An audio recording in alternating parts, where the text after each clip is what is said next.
Muy buenas noches, señoras, caballeros, bienvenidos al Gato al Agua.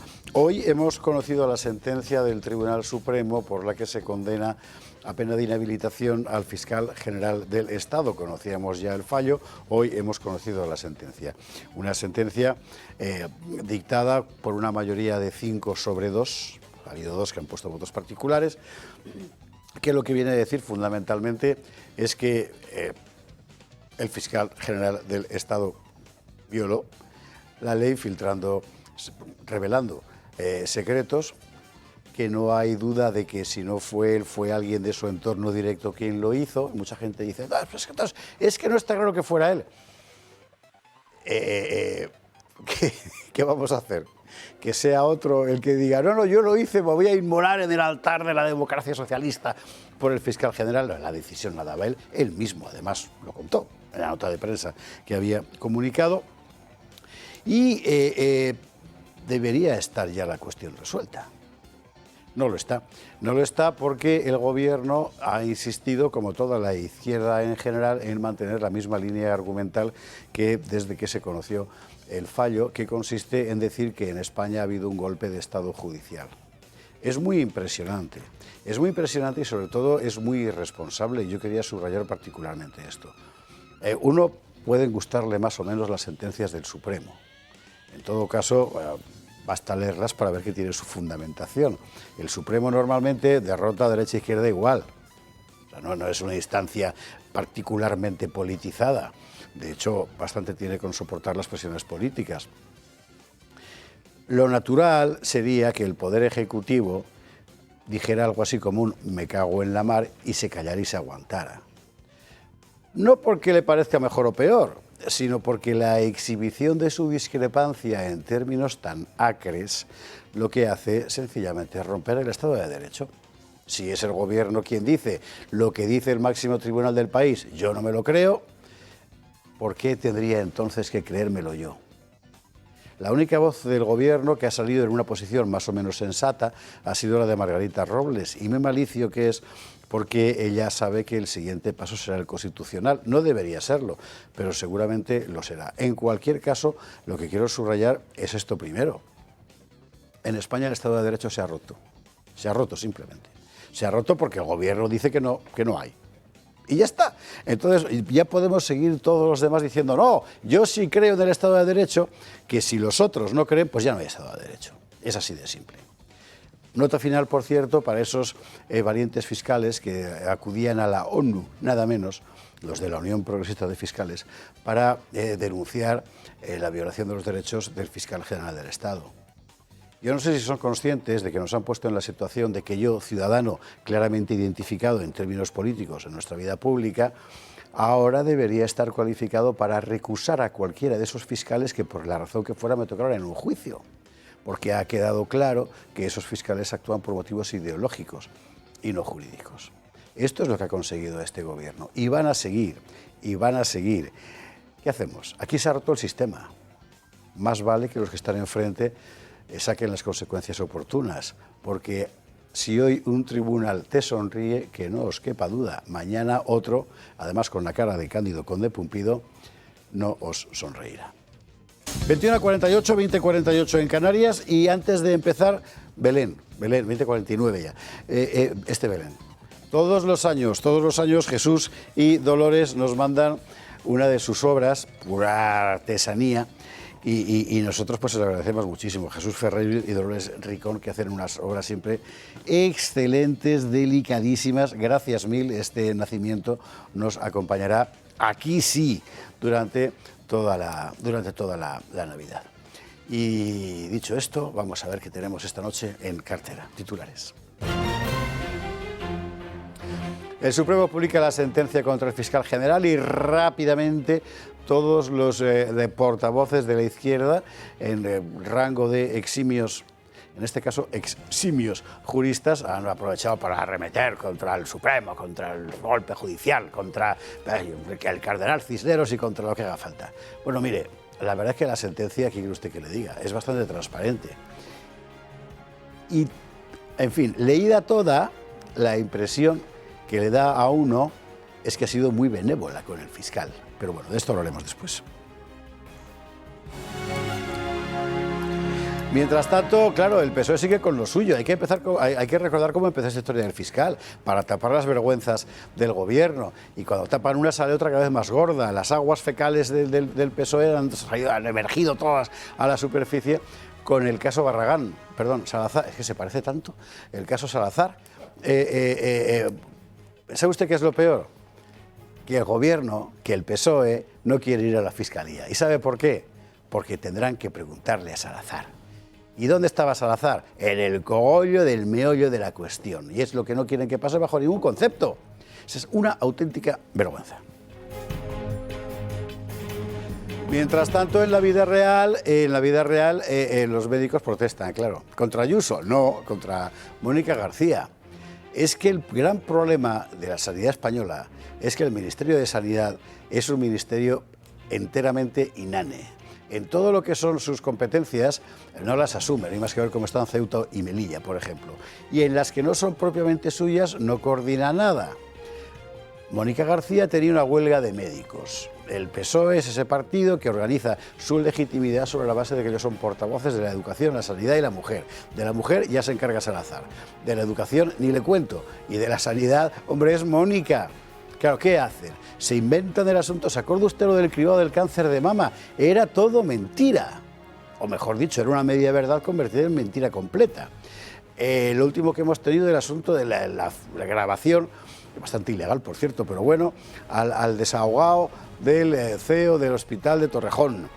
Nos hemos enterado este fin de semana de que se filtró solo una parte de la grabación, no la parte en la que sostenía lo contrario de lo que decía la primera. Es otra campaña de manipulación. ¿Para qué? Para tapar este asunto. Es que es verdad que el estatuto de los médicos en España es una porquería. Cobran poco y están saturados. Eso es verdad. ¿Y qué hace Mónica? ¿Decir que la culpa la tiene Ayuso? Pues así vamos, ¿no? En fin, lo veremos. Hoy hemos sabido que el Congreso debatirá efectivamente la muerte del español como lengua común. ¿Por qué lo debatirá? Pues porque se ha aprobado la toma en consideración de una proposición de ley orgánica, si no me equivoco, de toda la marabunta separatista y por tanto con el apoyo socialista, para que el español deje de ser lengua común, es decir, para que las lenguas regionales sean oficiales en cualquier parte si un fulano lo pide. ¿Sabe usted lo que significa eso? Significa que uno de los últimos elementos, en fin, queda el rey, la bandera y la isla castellana y poco más, de identificación nacional desaparece, la lengua nada menos. Y la Constitución no dice que, sí, le digo lo mismo que antes, se lo cuente usted a Cándido Conde Pumpido. Hoy ha defendido por parte de Vox el no a esta proposición de ley en el Congreso, y a Jorge Campos, que está esta noche con nosotros y nos lo contará. Y luego el asunto este que es importantísimo. Vamos a ver, Estados Unidos publica su estrategia de seguridad nacional. Estados Unidos levanta acta de que los principales países europeos, Alemania, Francia, Inglaterra, nosotros no somos principales en nada, pero bueno, tienen una población mayoritariamente musulmana. Son países, Francia y el Reino Unido, con armas nucleares. Pasado mañana, el uso de esas armas nucleares va a depender de poblaciones de mayoría musulmana. ¿Es Europa un aliado fiable? Bueno, esta es la cuestión. Es una evidencia. Claro, a los eurócratas de Bruselas les ha sentado fatal, pero tienen razón los americanos. Lo explicaremos.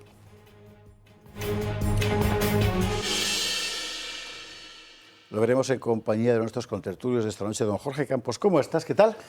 Pues hombre, bastante indignado, la verdad. Pero no por mí, sino por el que vienes del Congreso. Sí, no, y porque no hay vino y no hay jamón. Ya, pero aparte de eso... eso también, ahí la indignación es compartida. Colectiva. Bueno, pues lo mismo de colectiva que ha sido para la indignación para los españoles con dos dedos de frente que hayan seguido hoy la sesión del Congreso, porque se ha aprobado la toma en consideración de una proposición de ley orgánica llamada por todos los separatistas y Sumar, que ha votado a favor el Partido Socialista, llamada de plurilingüismo. Y esto no es otra cosa que llevar a cabo pues esa ensoñación, bueno, que era ensoñación por parte de los separatistas de darles estatutos de oficialidad a las lenguas cooficiales y acabar con lo que es común a toda España, que es la lengua española.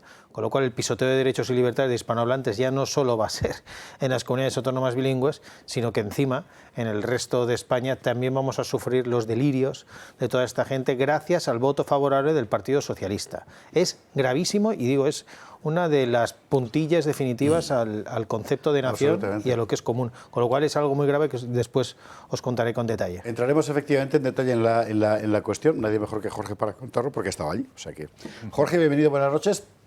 Hemos tomado atenta nota de la reclamación de Jorge Campos del vino y el jamón. O sea, esto va para la dirección de la casa. Un diputado nacional se ha presentado en este estudio cargado de razón para protestar porque no hay en la mesa vino y jamón. De hecho, estoy por llevar una iniciativa al Congreso. Eso estaría fantástico. Sí, sí. Bueno, conste en acta. Jorge, bienvenido, buenas noches. Don José Ramón Fernández, ¿cómo estás? Pues encantado, como siempre, de estar con vosotros y también encantado de la estrategia de seguridad nacional que los Estados Unidos han presentado, porque eso de poner el dedo en la llaga es absolutamente fundamental, te guste o no te guste. Efectivamente, es un tema que hay que debatir a fondo y además hay que contarlo. Es que es verdad, es que lo que dice es verdad. Estoy viendo las imágenes de esta Navidad en Bruselas, en Berlín, en Londres va el alcalde y se encuentra con que tiene que cantar un villancico y no puede porque es musulmán. Claro, es que la realidad es esta. En fin, bueno, José Ramón, bienvenido, buenas noches. Doña Marcela Rigía, ¿cómo estás? Muy bien, buenas noches, encantada de estar aquí con todos vosotros. Así me gusta. Ha sido mucho más concisa Marcela hoy que José Ramón Fernández. Y eso está francamente bien. Y yo sé que lo es. Algo está pasando. ¿Por qué es? Porque no hay vino ni jamón. Claro, si no, tendría más facilidad. Marcela, bienvenida. Don Jesús Trillo, ¿cómo estás? Muy bien, muchas gracias. Me sumo a la protesta, ¿eh? ¿Verdad que sí? Me sumo a la protesta de Jorge Campos. Firmaré la proposición, aunque yo no soy diputado, pero firmaré la proposición que sea necesaria. Yo estoy muy bien, he estado el fin de semana en San Sebastián, una ciudad vasca preciosa, y la verdad es que no, he tenido la suerte de no oír hablar en euskera. Lo siento porque no es que yo tenga ni una especial aversión contra el euskera, pero hacía mucho tiempo que no iba a San Sebastián y he visto que ya la gente habla normalmente castellano por todos lados. Y no, curiosamente, no he oído ni una sola palabra en euskera. ¿En fin? Y muy bien. Yo la verdad es que hace muchísimos años que no iba nadie a hablar, o con muy poca gente a hablar en vasco en San Sebastián, ¿eh? Es lo que tienen las capitales, en fin. Pero esto forma parte también del delirio general, ¿no? Bueno, Jesús, bienvenido, buenas noches. Nosotros, antes de entrar en materia, tenemos que pasar por Belén stricto sensu. ¿Por qué? Mire usted, todas estas cosas que estamos poniendo aquí encima de la mesa, y ahora qué bonito, son nacimientos, además de bolsillos, o sea, se pueden llevar en cualquier parte. Nacimientos hechos en Belén, precisamente. Y quien los hace es un caballero que nos acompaña esta noche, que usted a lo mejor ha visto dando caña esta mañana, pero que le hemos dicho que venga porque es que es una auténtica preciosidad. Ramsey, muy buenas noches, ¿qué tal? Muy buenas noches, bien, bien. Bien, gracias por venir. Cuéntanos el origen de todo esto. Hay de todo, ¿eh? Además directamente en madera. ¿En madera de qué? De olivo. Madera de olivo, qué preciosidad. Voy a dejar de espaldas para que se vean las maderas, ¿vale? Aquí. ¿Y te dedicas a esto? Yo en realidad soy guía en la Tierra Santa de peregrinos, organizo también paréntesis. Mire usted por dónde, quién fue el guía de Marcela Rigía en su viaje a Tierra Santa, Ramsey, y ahora mismo se lo encuentro aquí. Es que desde luego. Qué casualidad. Sí, sí, sí. Entonces que el mundo es un pañuelo. En 2008, hace más años que... ¿Y como guía qué tal es? Buenísimo. Todo lo que sé de Tierra Santa lo aprendí allí, así que... Sigue, perdón. Muy bien. Como has dicho, es original. Y se ve el tronco, es natural. Y si volveremos a 2000 años atrás, el Señor no nació en una casa ni en un palacio, una casa humilde, y era una cueva, y cueva natural. Y ese tronco representa la realidad donde nació Jesucristo, exactamente. Nosotros por las obras transmitimos nuestra fe, nuestra creencia, nuestra tradición, nuestra cultura. La queremos que llegue a cada casa en todo el mundo, para que edificamos un canal, un enlace que nos conecta como familia católica grande entre todo el mundo por esas obras. Y cada pieza viene de un artista y el artista debe ser católico. Como hemos dicho, él debe transmitir lo que él cree, lo que él viva. Por ejemplo, tenemos la Cruz de Jerusalén, que es muy famoso en todo el mundo, y claro, que representa el cuerpo de nuestro Señor Jesucristo. Y de lejos no se ve en la cámara, pero los que quieren pueden venir aquí y lo van a ver. Y tiene 4 cruces pequeñas. La cruz grande simboliza el cuerpo de nuestro Señor Jesucristo, cuando estaba crucificado, Sí. y tenía 4 llagas. Ajá. Y se ven las 4 cruces que representan las 4 llagas. Y miren cómo se abre y hace cadena de espinas lo que él recibió sobre su cabeza mientras que estaba crucificado. Entonces, sí, de trabajo. Oye, hay de todo, ¿eh? Es decir, tiene usted desde ya veros, esto es una auténtica preciosidad. Este icono la que Virgen tengo, de Belén. La Virgen de Belén que tengo en la mano es muy bonito. Desde trabajos que parecen más de joyas para llevar en cualquier parte hasta este set 4 de belenes. Natividad y 4 belenes en madera de olivo. ¿Tú vives en Belén? Yo vivo en Belén y encerrado 2 años, tal como los otros católicos. Durante la guerra estábamos encerrados, ya saben todo el mundo que tenemos murallas, pero no murallas que dividen entre palestinos e Israel, murallas que rodean las casas nuestras. Cada centro tiene las murallas alrededor y no puede salir. Entonces hemos quedado sin peregrinos, encerrados.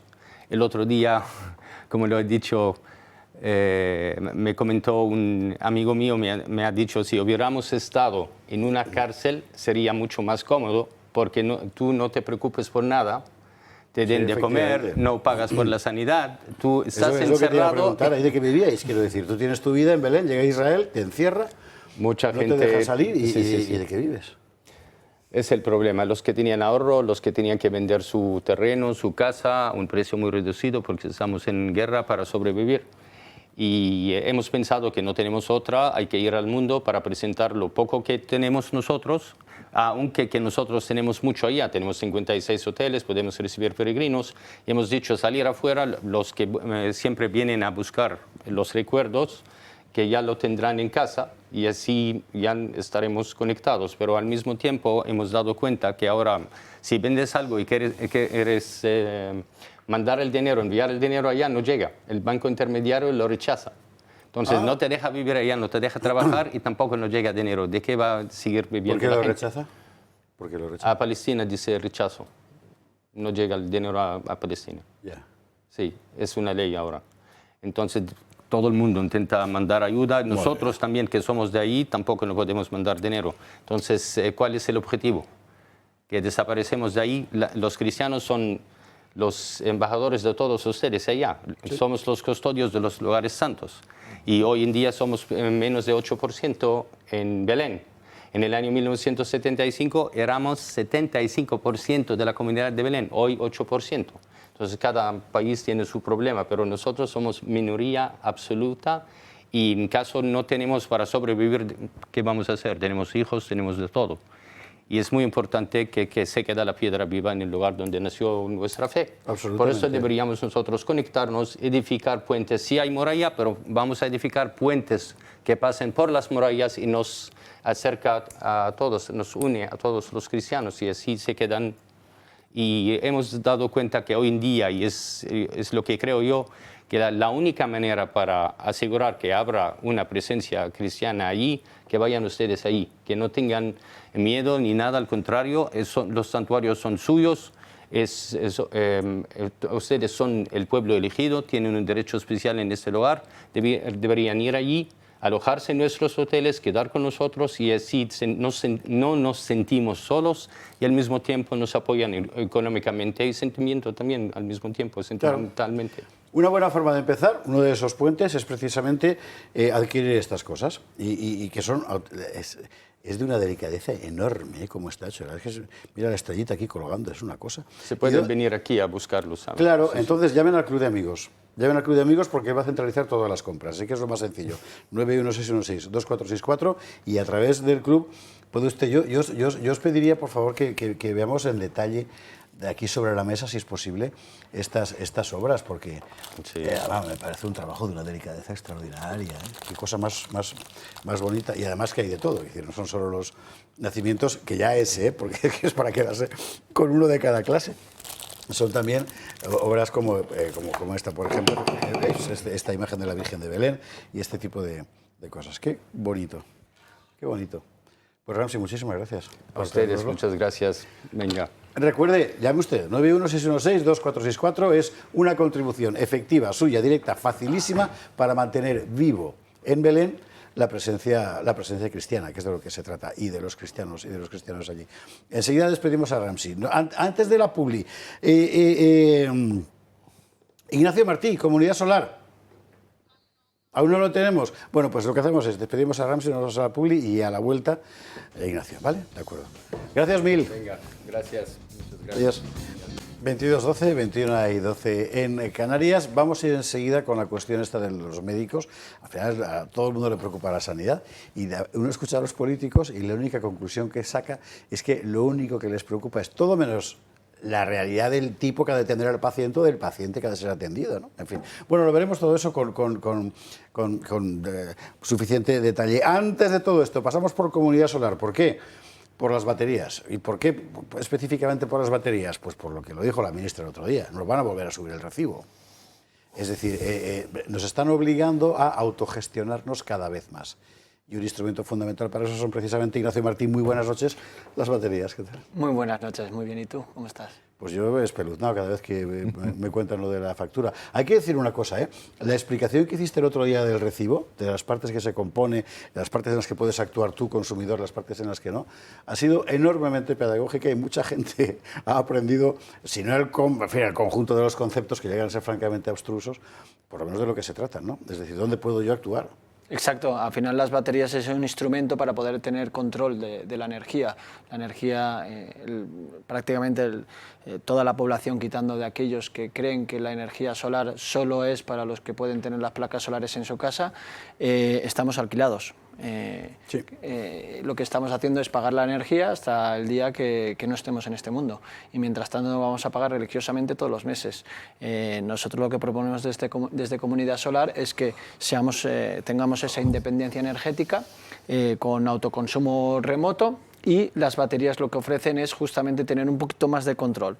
Y las baterías tienen una función clave, que todas hacen lo mismo, es almacenar cuando la energía es más barata, que normalmente es cuando hace más sol en este caso, y es cuando estamos normalmente en la oficina y no estamos en casa, que es de las 12 de la 1 de la tarde hasta las 7 de la tarde, que es cuando no estamos en casa. Ahí las baterías almacenan y trabajan por nosotros, y después por la noche lo que hacen es liberar esa energía, tanto en los parques para liberar la energía en la red, para que sea mucho más barata, y en casa para consumirla, para que no tengas que tirar de la red, así de simple. Estamos hablando de baterías que usted puede utilizar tanto si tiene energía solar, el sistema de autoconsumo remoto, como si tiene la red normal y corriente del achufe de toda la vida de Dios, porque la batería sirve para todos los casos. Exacto, las baterías puede estar enchufada a la instalación fotovoltaica, como también, como tú dices, directamente a la red. Y al final la misión que tienen dos misiones, las de domésticas, las que tenemos en casa, tienen dos objetivos. Uno es lo que hemos dicho, que es ahorrar energía, y el segundo es protegerse ante cortes de luz. Si hay algún apagón, si hay un corte de luz, ya sea general o ya sea particular en tu barrio, en tu calle o simplemente en tu casa, lo que hace es ofrecerte esa energía para que usted o cada uno de nosotros pueda seguir funcionando y con la actividad. Oye, tú que estás metido en el sector, ¿se sabe por qué cada vez pasa más eso? Que antes pasaba mucho menos, que de repente una calle se queda sin luz. Eso es porque el sistema energético en España, por eso nos están subiendo, la última fue la semana pasada, el 4% de los peajes, los costes regulados, es porque el sistema no está adaptado a todas las energías que están viniendo renovables y por lo tanto no está preparada para estas subidas de tensiones. Vale. Y es complicado porque hay muchos factores, ¿no? Pero esto es porque hay un sistema que depende de los grandes generadores y se transporta la energía y no se aboga por un sistema un poco más descentralizado. Hay muchos factores, como tú dices, aquí habría que explayarse un poco más, pero obviamente hay más porque no está preparado el sistema energético español y eso es un hecho.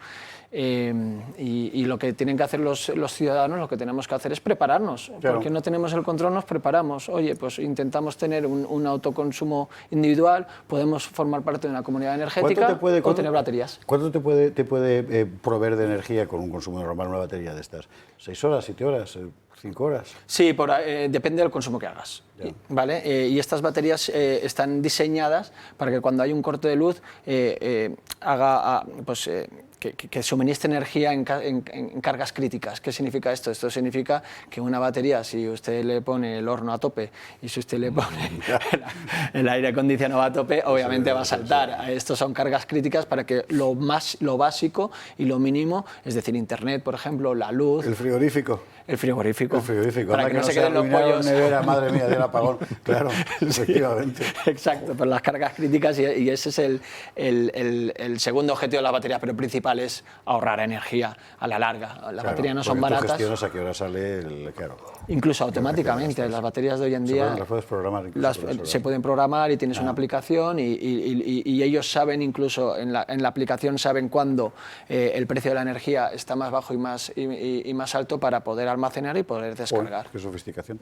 Bueno, ¿y quiere usted saber más de todo esto? Pues infórmese, ¿no? Comunidad Solar directamente. Exacto, comunidadsolar.es y ahí saldrá toda la información, tanto de baterías, autoconsumo remoto, autoconsumo individual, comunidades energéticas y si no, porque es normal que tengan dudas, llamarán 900-802-812 y uno de nuestros asesores la atenderá y verá su caso en concreto porque cada caso es especial. Hombre, ellos prefieren, pero yo aconsejo siempre llamar, porque es que desde el principio esta gente lleva haciendo eso, es decir, atendiendo cuestiones concretas, problemas concretos de un ciudadano concreto, por eso es una comunidad, no es solo un nombre, ¿no? Y ellos tienen siempre una solución, además, adecuada para su caso. Ignacio, gracias mil. Muchísimas gracias, buenas noches. Buenas noches. Bueno, vámonos con otro problema, además de la luz. La sanidad.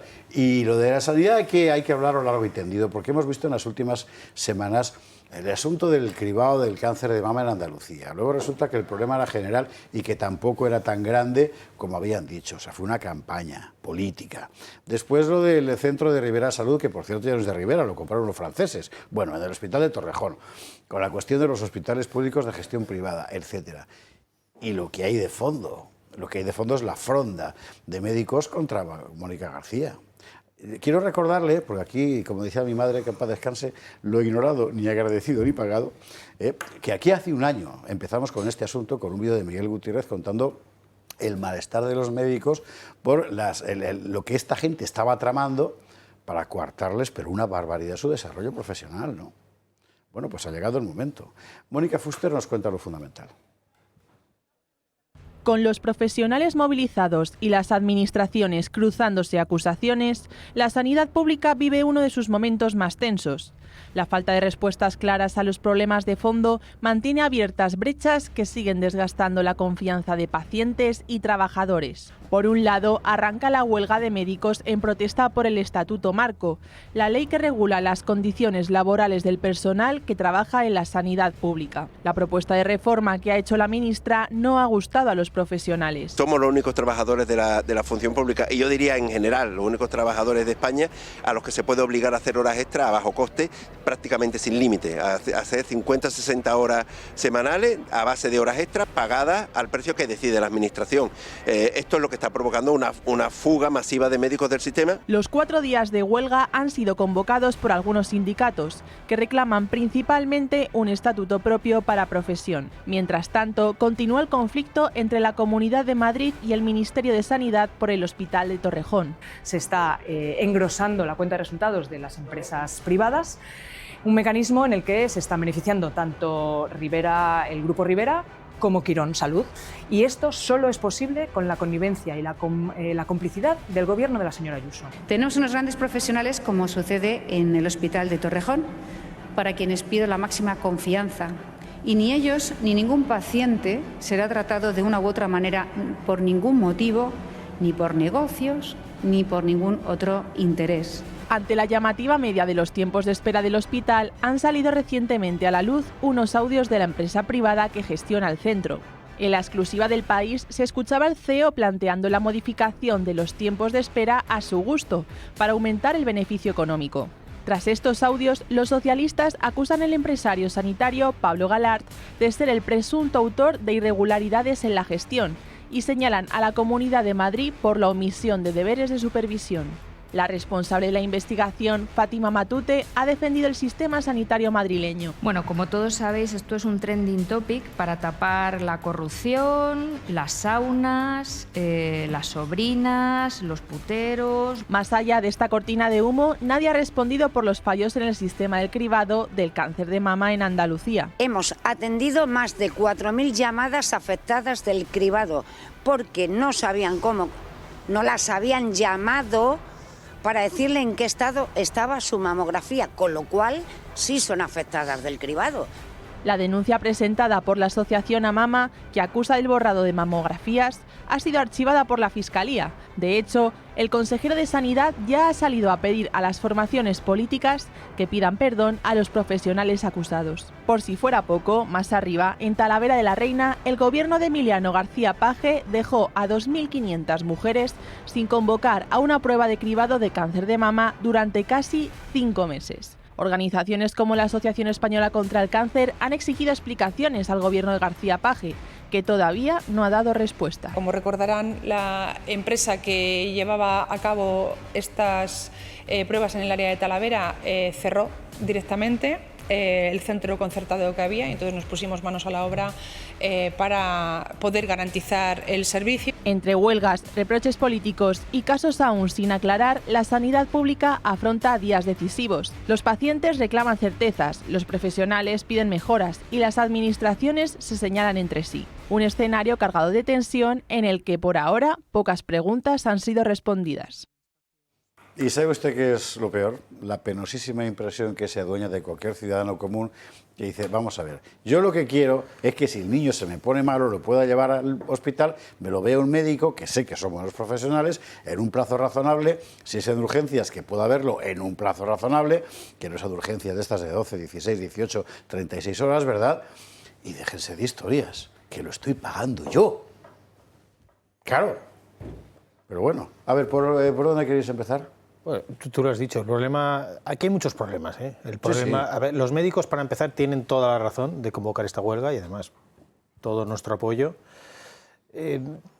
Más que nada porque yo solo voy a dar aquí unos puntos de lo que es la propuesta del Estatuto Marco que les ha facilitado el Gobierno. Un médico, que yo creo que, vamos, es probablemente pues uno de los cuerpos que más ayudan, esenciales de cualquier sociedad que se autodefina como avanzada. Bueno, pues este Estatuto Marco que propone el Gobierno les deja sin obligación de ratios adecuados, sin incentivos para puestos de difícil cobertura, elimina el plan de conciliación, quita los complementos de las pagas extras, sin 100% del sueldo en incapacidades temporales, carrera profesional sin obligación de 5 niveles, suprime la retribución de las guardias, descanso semanal de 36 horas reducido a 24 horas, escasez de recursos. Bueno, es una lista impresionante que evidentemente los médicos pues denuncian y convocan huelgas porque lo que necesitan es un estatuto médico propio. Y yo creo que es fundamental, porque aquí hay que añadir otro problema, que es el grave problema. Yo creo que la base de la cuestión, que es que tenemos 17 sistemas sanitarios diferentes.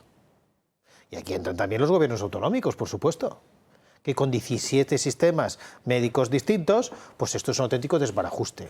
Ya no solo para el ejercicio de la profesión, sino que cuando hay emergencias médicas ya se ha visto, esto no funciona. Ni se coordina, ni no funciona absolutamente nada. Y tenemos una ministra de Sanidad que la única preocupación suya es puramente ideológica. Estamos ante una de las, yo creo que ministras más nefastas que hemos sufrido, con lo cual estamos hablando de la sanidad y esto necesita, medidas contundentes, claras y decisivas, ¿no? José Ramón. Aquí hay un elemento de base, es decir, si disponemos de los mismos o aproximadamente los mismos medios humanos y los mismos medios materiales, porque difícilmente se materializa una inversión para que crezca la disponibilidad de medios materiales, y paralelamente hay un incremento brutal de las personas que llegan y que acuden al sistema para que se las cuide, hayan entrado por una u otra vía, hayan cotizado o no lo hayan hecho, etcétera, la conclusión inmediata es que o decae la calidad del servicio o se retrasa la atención, o ambas cosas, Y esto no puede ser. Es decir, este es el problema, el marco del problema. Y luego está la casuística específica de los médicos, que no son celadores, ni son personal de mantenimiento. Es decir, necesitan un tratamiento específico, porque el médico, sobre él, pivota la totalidad del tratamiento de las personas, que es lo que ha dicho José Javier Esparza. Es decir, a mí lo que me interesa es que mi hijo, mi madre, yo mismo, seamos tratados adecuadamente y no vayamos perdiendo sistemáticamente calidad, tanto por los déficits de gestión como por el incremento de demanda. Así es que, señores políticos, no están ustedes aquí para otra cosa más que para resolver los problemas que tenemos, no para crearlos. ¿Van a tomar nota? ¿Van a tomar nota, Marcela? Yo creo que el problema es que aquí el Ministerio de Sanidad... Toma nota, Jesús. No te preocupes, yo cierro. Perdona. ¿Qué pasa? No, que yo hablo a Marcela, pero ya que te has arrancado... Yo cedo la palabra. No, iba a decir que aquí el problema, en este tema en concreto, se llama Mónica García. Se llama Sumar y se llama, en definitiva, izquierda radical e ideología pura y dura. No nos equivoquemos. El Estatuto Marco del Personal Sanitario es competencia nacional, no es competencia de las comunidades autónomas. Es competencia del Estado. Es la única competencia que tiene. Sí, de hecho, sí. Y no la saben solucionar. Lo que a ella no le gusta es la gestión público-privada que hace Madrid o que hacen otras comunidades autónomas. Cataluña la hace también. Bueno, claro, lo que a ella no le gusta es que la señora Ayuso se plantó con dos narices y le dijo que eso de dar los nombres de las listas de objetores de conciencia por aquí, sabiendo que eso puede ser que Pumpido falle, pero desde luego el Tribunal de Derechos Humanos de Estrasburgo no va a fallar. Ahí sí que no va a fallar. Es decir, esto es la mentalidad radical comunista de esta señora, que es lo que es. La mentalidad radical comunista de esta señora frente a la gestión normal y público-privada, o como sea, mejorable, por supuesto, manifiestamente mejorable, de la sanidad pública en España y de la sanidad pública gestionada privadamente también en España. El problema es ese, el problema es la incompetencia y la ideologización de esta gente. Marcela. Bueno, estoy casi de acuerdo con todo lo que han dicho mis compañeros, pero yo creo que aquí la clave es la manipulación de la opinión pública que hace este gobierno a la postre, ¿no? Porque no es solo la protesta en sí, que por supuesto yo también apoyo la huelga de los médicos, pero el tema es cómo manipulan el mensaje, ¿no? O sea, creo que es claro para cualquier persona que utilice la sanidad pública, haya hablado o no con un sanitario, que hay una sobrecarga de trabajo, que hay guardias interminables, que hay lista de espera, que hay sueldos congelados. Jorge ha puesto aquí más ejemplos, que hay precariedad, que hay listas de espera, ¿no? Y ponían, decían, ¿no? Afirmaban que los médicos están poniendo en riesgo a los pacientes. Yo aquí discrepo con Jesús. Yo creo que hace tiempo, no es una cuestión de Mónica García, que por supuesto solo está aquí para meter su ideología comunista, eso estoy de acuerdo, en los temas sanitarios, porque solo está aquí para eso, pero yo discrepo en el sentido de que es este gobierno y esta ministra. La sanidad en España lleva muchos años mal, lleva muchos gobiernos que la dejan de lado porque al final no mueve votos, por desgracia, igual que la justicia. Son dos pilares que siempre están ahí abandonados, que nadie les mete dinero y que siempre vienen con la excusa, efectivamente, de los 17 microestados y de que esto no puedo hacer nada porque tengo las manos atadas porque no es de mi competencia, ¿no? Entonces, entre esa excusa que utilizan las comunidades autónomas y utiliza el propio gobierno, pues estamos aquí siempre tirando balones fuera y el que lo sufre no son solo los médicos, somos todos nosotros. O sea, lo que no puede ser es que en un país como España tú te mudes de comunidad autónoma y la cartilla de tus hijos sea distinta y no les puedas continuar con la vacunación que está en la Comunidad de Madrid. Lo que no puede ser es que tú tengas una medicación en tu tarjeta sanitaria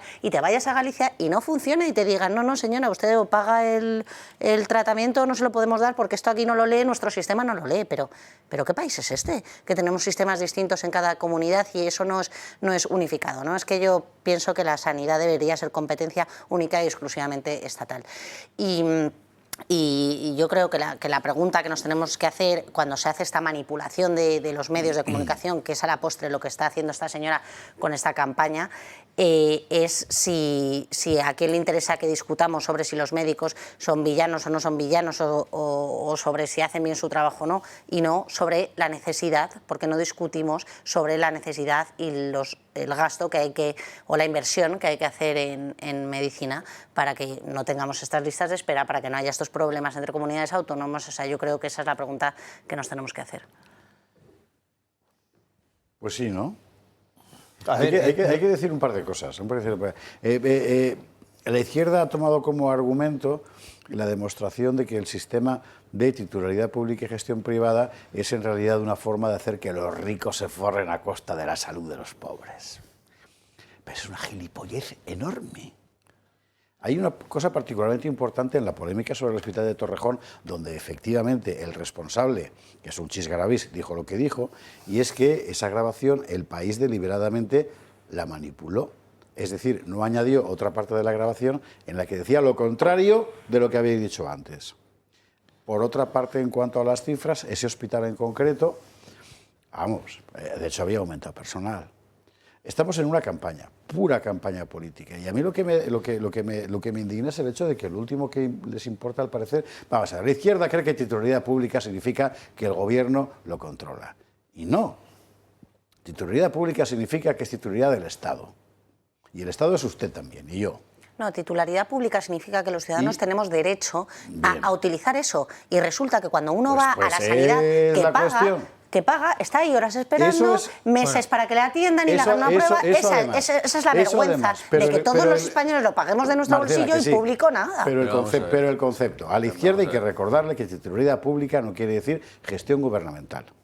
Es perfectamente posible titularidad pública porque son derechos como en la educación, exactamente igual.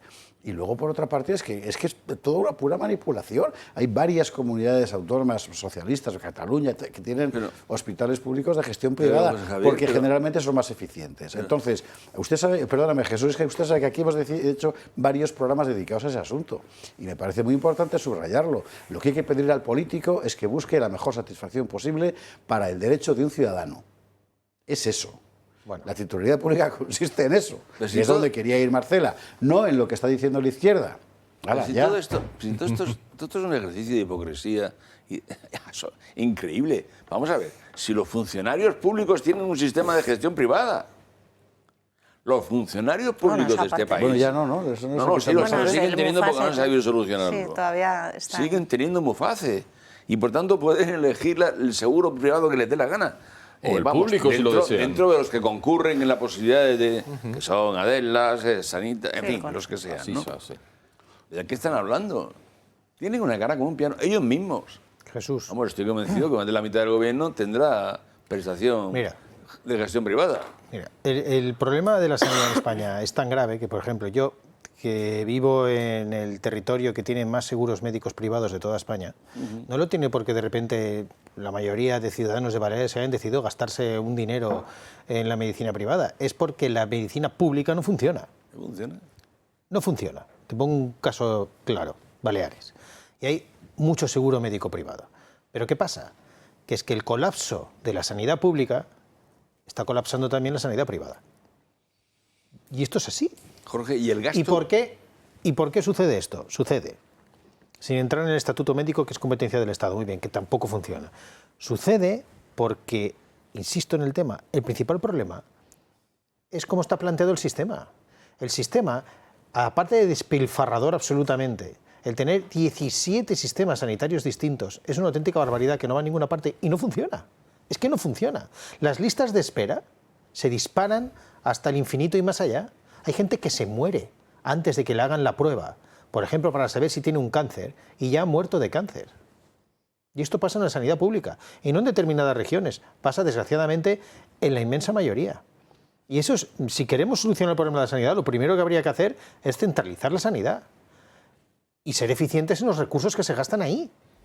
Que tendríamos más recursos y seríamos, pues yo creo que, tú que dices, los políticos tienen que, has dicho tú, José María, dar soluciones a los problemas. Bueno, los que están en el gobierno tendrían que dar soluciones a los problemas. Pues están en el gobierno, van creando cada vez más problemas, porque añaden ideología radical comunista, como decía Jesús, a sistemas, aplican sistemas que ya han fracasado en otros países y además tienen la obsesión, pues todo lo que es privado es malo, por esta obsesión de controlarlo. Pero a esto se han sumado todos. Todos. Partidos populares y partidos socialistas. Por eso decían los políticos, por eso no es significado específicamente, por más que estés en la mesa. No les vas a sacar ni a los gobiernos del PP ni a los gobiernos del PSOE la pera, la manzana de la sanidad pública en su territorio.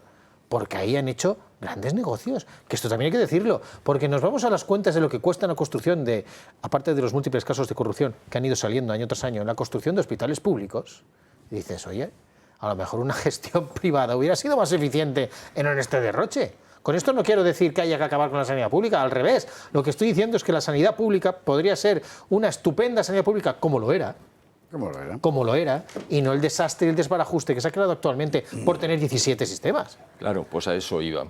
Se han creado 17 sistemas para multiplicar por 17 la capacidad de que los partidos políticos designen a sus afines para ocupar puestos de administración, no ya en un estado, sino en 17 mini-estados. Y como el origen es ese, y se pusieron todos de acuerdo en su momento, a eso voy. Y 17 contrataciones de soluciones de gestión de Koldo y Ábalos. Que también ha pasado. Una última cuestión, ya que vamos a ver, creo que ha sido la consejera de la Comunidad de Madrid, creo que ha sido ella, la que decía, cargada de razón por otra parte, que la izquierda no entendía la gestión de la sanidad, y decía ella, por un neocomunismo mal entendido. ¿Acaso existe un neocomunismo bien entendido? ¿No ve usted esa especie de reserva mental permanentemente en la derecha pepera? Ellos están criados en la atmósfera ideológica de la izquierda. Entonces, para criticar algo no dicen que es comunista, dicen que es comunista mal entendido. ¿Lo entienden bien ellos? Bueno, es comunista y se acabó, ¿no? No, pero ese tipo de en fin, de actos fallidos, en realidad no fallidos, pero sí, en fin, me parece muy interesante. Pero bueno, sí que todo es absurdo. Vamos, el gasto sanitario en España, que yo sepa, es más del 10% del PIB. De ese 10%, el gasto público es el 7%. El gasto no se puede aumentar más. Es decir, el derroche de dinero público en la sanidad en España es alucinante. Hoy hemos empezado a vivir de la deuda, por cierto. Hoy se acabó el presupuesto, sí, señor. Digo, en unos señores que no han aprobado, no son capaces de aprobar un presupuesto. No son capaces de aprobar un presupuesto, llevan 3 años con el mismo. Pues hoy hemos empezado a vivir de deuda pública. Hoy el país ha entrado ya en... si esto fuera usted en su casa, le hubieran hecho ya en la calle. Insolvencia. Insolvente. Hoy España es insolvente. ¿Y sabe usted lo que significa eso? Que a partir de ahora todo lo que gastemos se lo debemos a alguien. ¿Y sabe usted lo que significa eso? Pues que ese al que se lo debemos, naturalmente querrá poner sus condiciones. Y para que no ejecutar, pues nos dirá que lo que tenemos que hacer en determinadas políticas, por ejemplo energéticas. Y así se esclaviza un país, con la deuda pública. O por ejemplo en defensa. En fin. Mira, de defensa vamos a hablar de inmediato. Vámonos a la publicidad, atentos con todo lo que ha pasado hoy. En el Parlamento Europeo, bueno, esto no fue estos días, la aprobación del Pacto de Inmigración y Asilo. Y hay mucha confusión, porque unos dicen, sí, se ha aprobado lo que decía Meloni, otros dicen, no, en realidad sigue confundiendo el Estatuto del Derecho de Asilo, que es un estatuto, en fin, muy noble, ¿verdad?, con la inmigración socioeconómica. ¿Qué pasa exactamente? Jorge Buxadé nos lo va a contar dentro de un rato. Otro sí digo, lo de la estrategia de seguridad nacional de los Estados Unidos. Europa, aliado poco fiable. ¿Es verdad? ¿Por qué? Vamos a hablar con claridad. Estamos convirtiendo nuestras sociedades en otras distintas. 22:45, 21:45 en Canarias. Les recuerdo que estamos hoy bajo la sombra de Belén. Ramsey, desde Belén, nos ha traído estos belenes que hacen allí, enteramente artesanales, con madera de olivo. Los hacen en Belén, los cristianos de Belén. Perseguidísimos. Y luego, por otra parte, pues nuestro nacimiento de nuestros amigos de todos los años, Jesús Ferreiro y Dolores Ricón, que es una auténtica preciosidad. En fin, que es Navidad. No nos va a pasar a nosotros como al alcalde de Londres, que desde luego, en fin. Bueno, aquí hay un problema serio. Luego lo veremos con más detalle en materia militar, pero en materia social es una evidencia. Precisamente una de las causas, no la única desde luego, pero una de las causas de que la sanidad española esté colapsada, como el mercado de la vivienda, es que ha entrado un montón de gente. Y que cabe lo que cabe en materia de servicios. Bueno, esto que está ocurriendo en España con la afluencia de un montón de inmigrantes ocurre mucho más en otros países europeos. Tan grave es la situación que los mismos oligarcas de Bruselas, que llevan 10 años mínimo, en realidad 15, a calzón quitado metiendo gente, ahora dicen, uy, qué miedo, vamos a ver cómo hacemos para que parezca que lo paramos. Y entonces en la Unión se ha aprobado un pacto por migración y asilo y no sé cuántos, en realidad fundamentalmente presionados por la iniciativa de Giorgia Meloni. ¿Qué es lo que quiere Giorgia Meloni? Poder sacar a todos los ilegales fuera, como es lógico, a terceros países pagando. Ahora la Unión quiere obligarnos a todos a recolocar a todos aquellos que disponen de un permiso de asilo. Y como desde hace un montón de tiempo en Europa la cuestión del asilo se concede porque yo lo valgo, sin un criterio que no tiene nada que ver con el viejo criterio del derecho de asilo, sigue siendo un sin Dios. ¿Qué ha pasado en el Parlamento Europeo? Jorge Buxade no tenía hoy un compromiso y no podía entrar en directo con nosotros, pero sí que nos ha dejado un vídeo explicativo de lo que ha ocurrido, y es esto. Buenas noches, Javier. Perdona no pueda estar con vosotros, pero aquí estamos en Bruselas. Efectivamente, ayer el Consejo de la Unión Europea hizo públicos varios acuerdos relativos al pacto de asilo, pero hay mucha desinformación al respecto. Recordarás los oyentes también que ese pacto fue un gran acuerdo del bipartidismo popular, socialista, con Verdes y Progres la pasada legislatura, que Vox votó básicamente en contra de todo ese pacto, un conjunto de documentos, salvo la directiva Eurodac para la mejor identificación de los inmigrantes ilegales.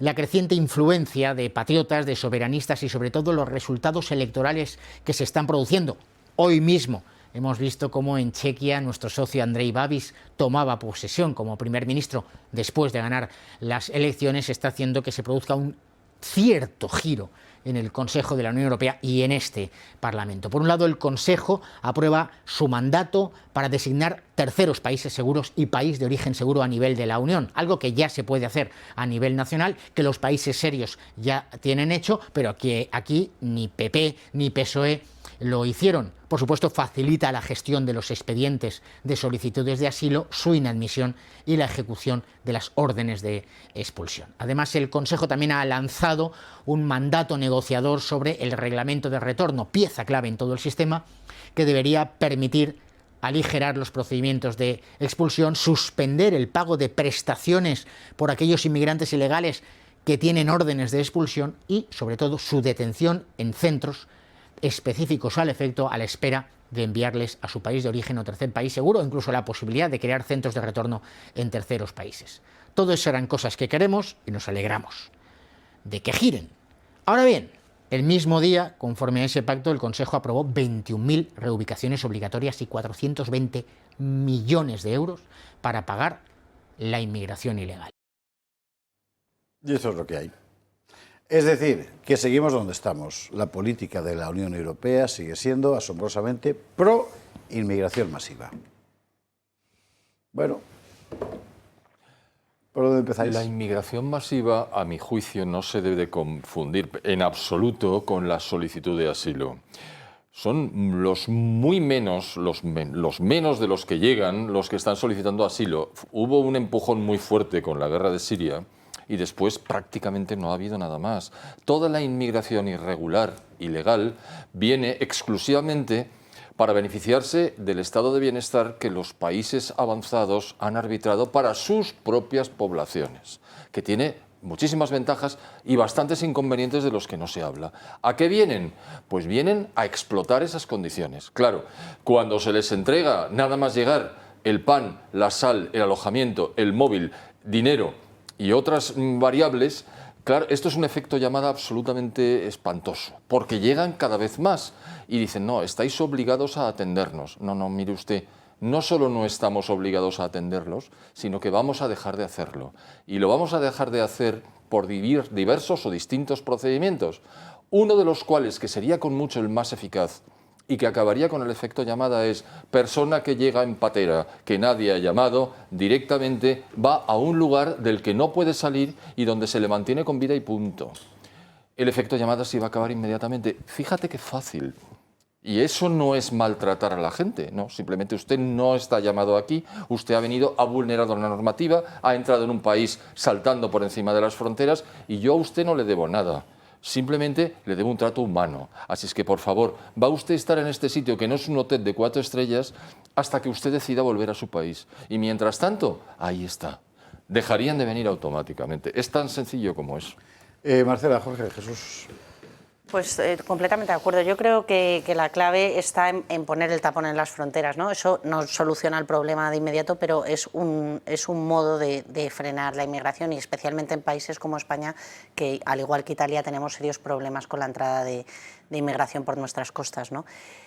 Es una esperanza que haya partidos como Vox dentro del grupo de Patriots o o en su día en el anterior grupo que hayan defendido esto en Europa y sigan defendiendo esto en Europa.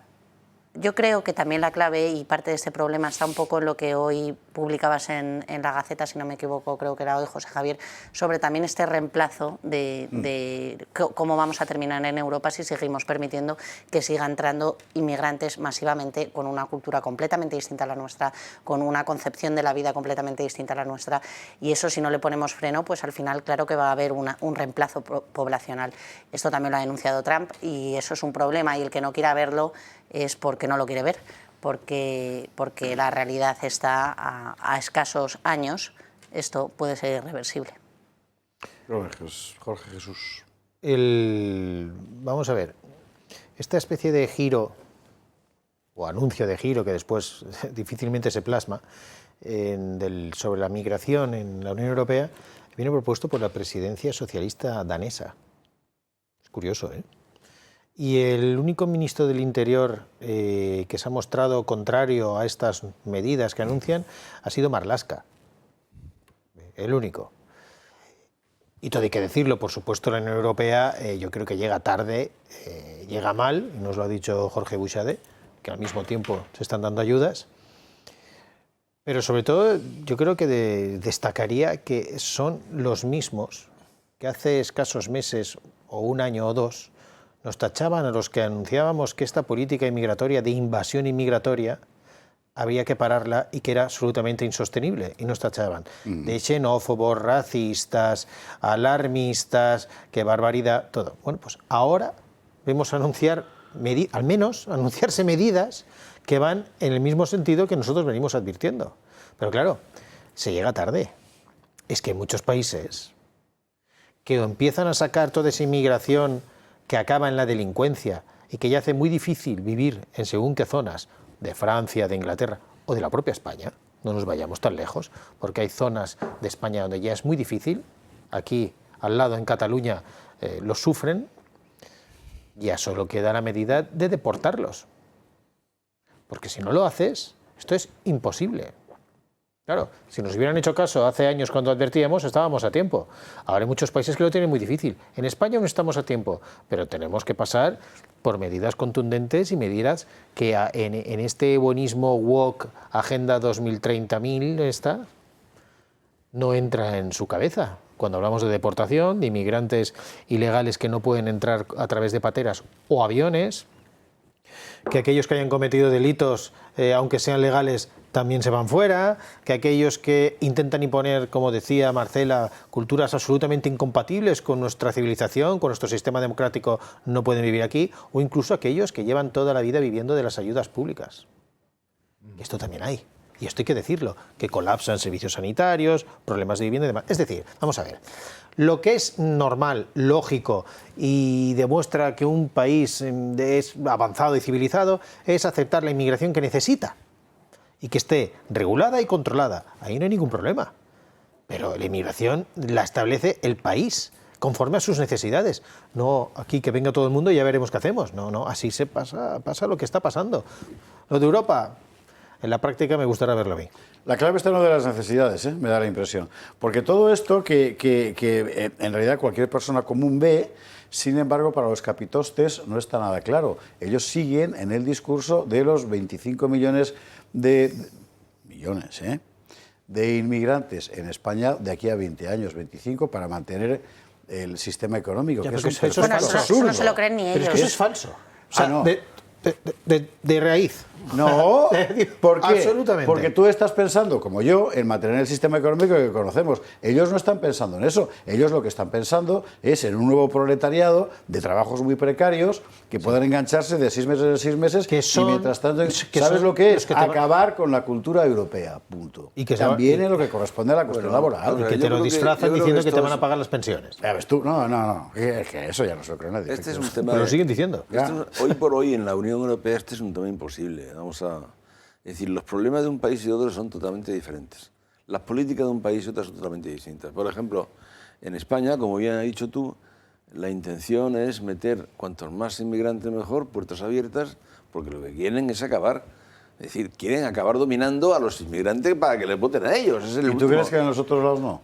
No, vamos a ver. En Italia, la Meloni es la única que ha hecho seriamente una política de inmigración que tarde o temprano va a terminar copiando a Alemania y Francia, si es que de alguna manera también es más dúctil la señora Le Pen que la señora Meloni, que lo ha hecho muy bien. La señora Meloni, ¿qué ha hecho? La señora Meloni empezó, para empezar, con el tema del asilo, a hacer, como quien dice, outsourcing, es decir, externalizar la gestión del asilo. Con Albania llega a un acuerdo y manda a todos los asilados a Albania. Después, además de eso, empieza a conceder visados a cambio de dinero. De tal manera que en el año 2024 reduce a la mitad lo que tuvo en el año 2023. Y en el año 2025 a la mitad lo que tuvo en el 2024. Es decir, claro, es que ella va negociando, va haciendo medidas inteligentes, va contratando con Albania, con Turquía, Jesús, con Jesús, ella tiene la voluntad, con Túnez. ella tiene la voluntad de solucionar el problema. De reducir la entrada. Totalmente. Pero no es la voluntad generalizada en los capitostes estos. No, pero tengo que decir que la contraria. España es la contraria. Y Francia. Y Alemania. Y el Reino Unido. Alemania empieza a ver Alemania empieza a cambiar. Y los demás empiezan Dime una sola medida real.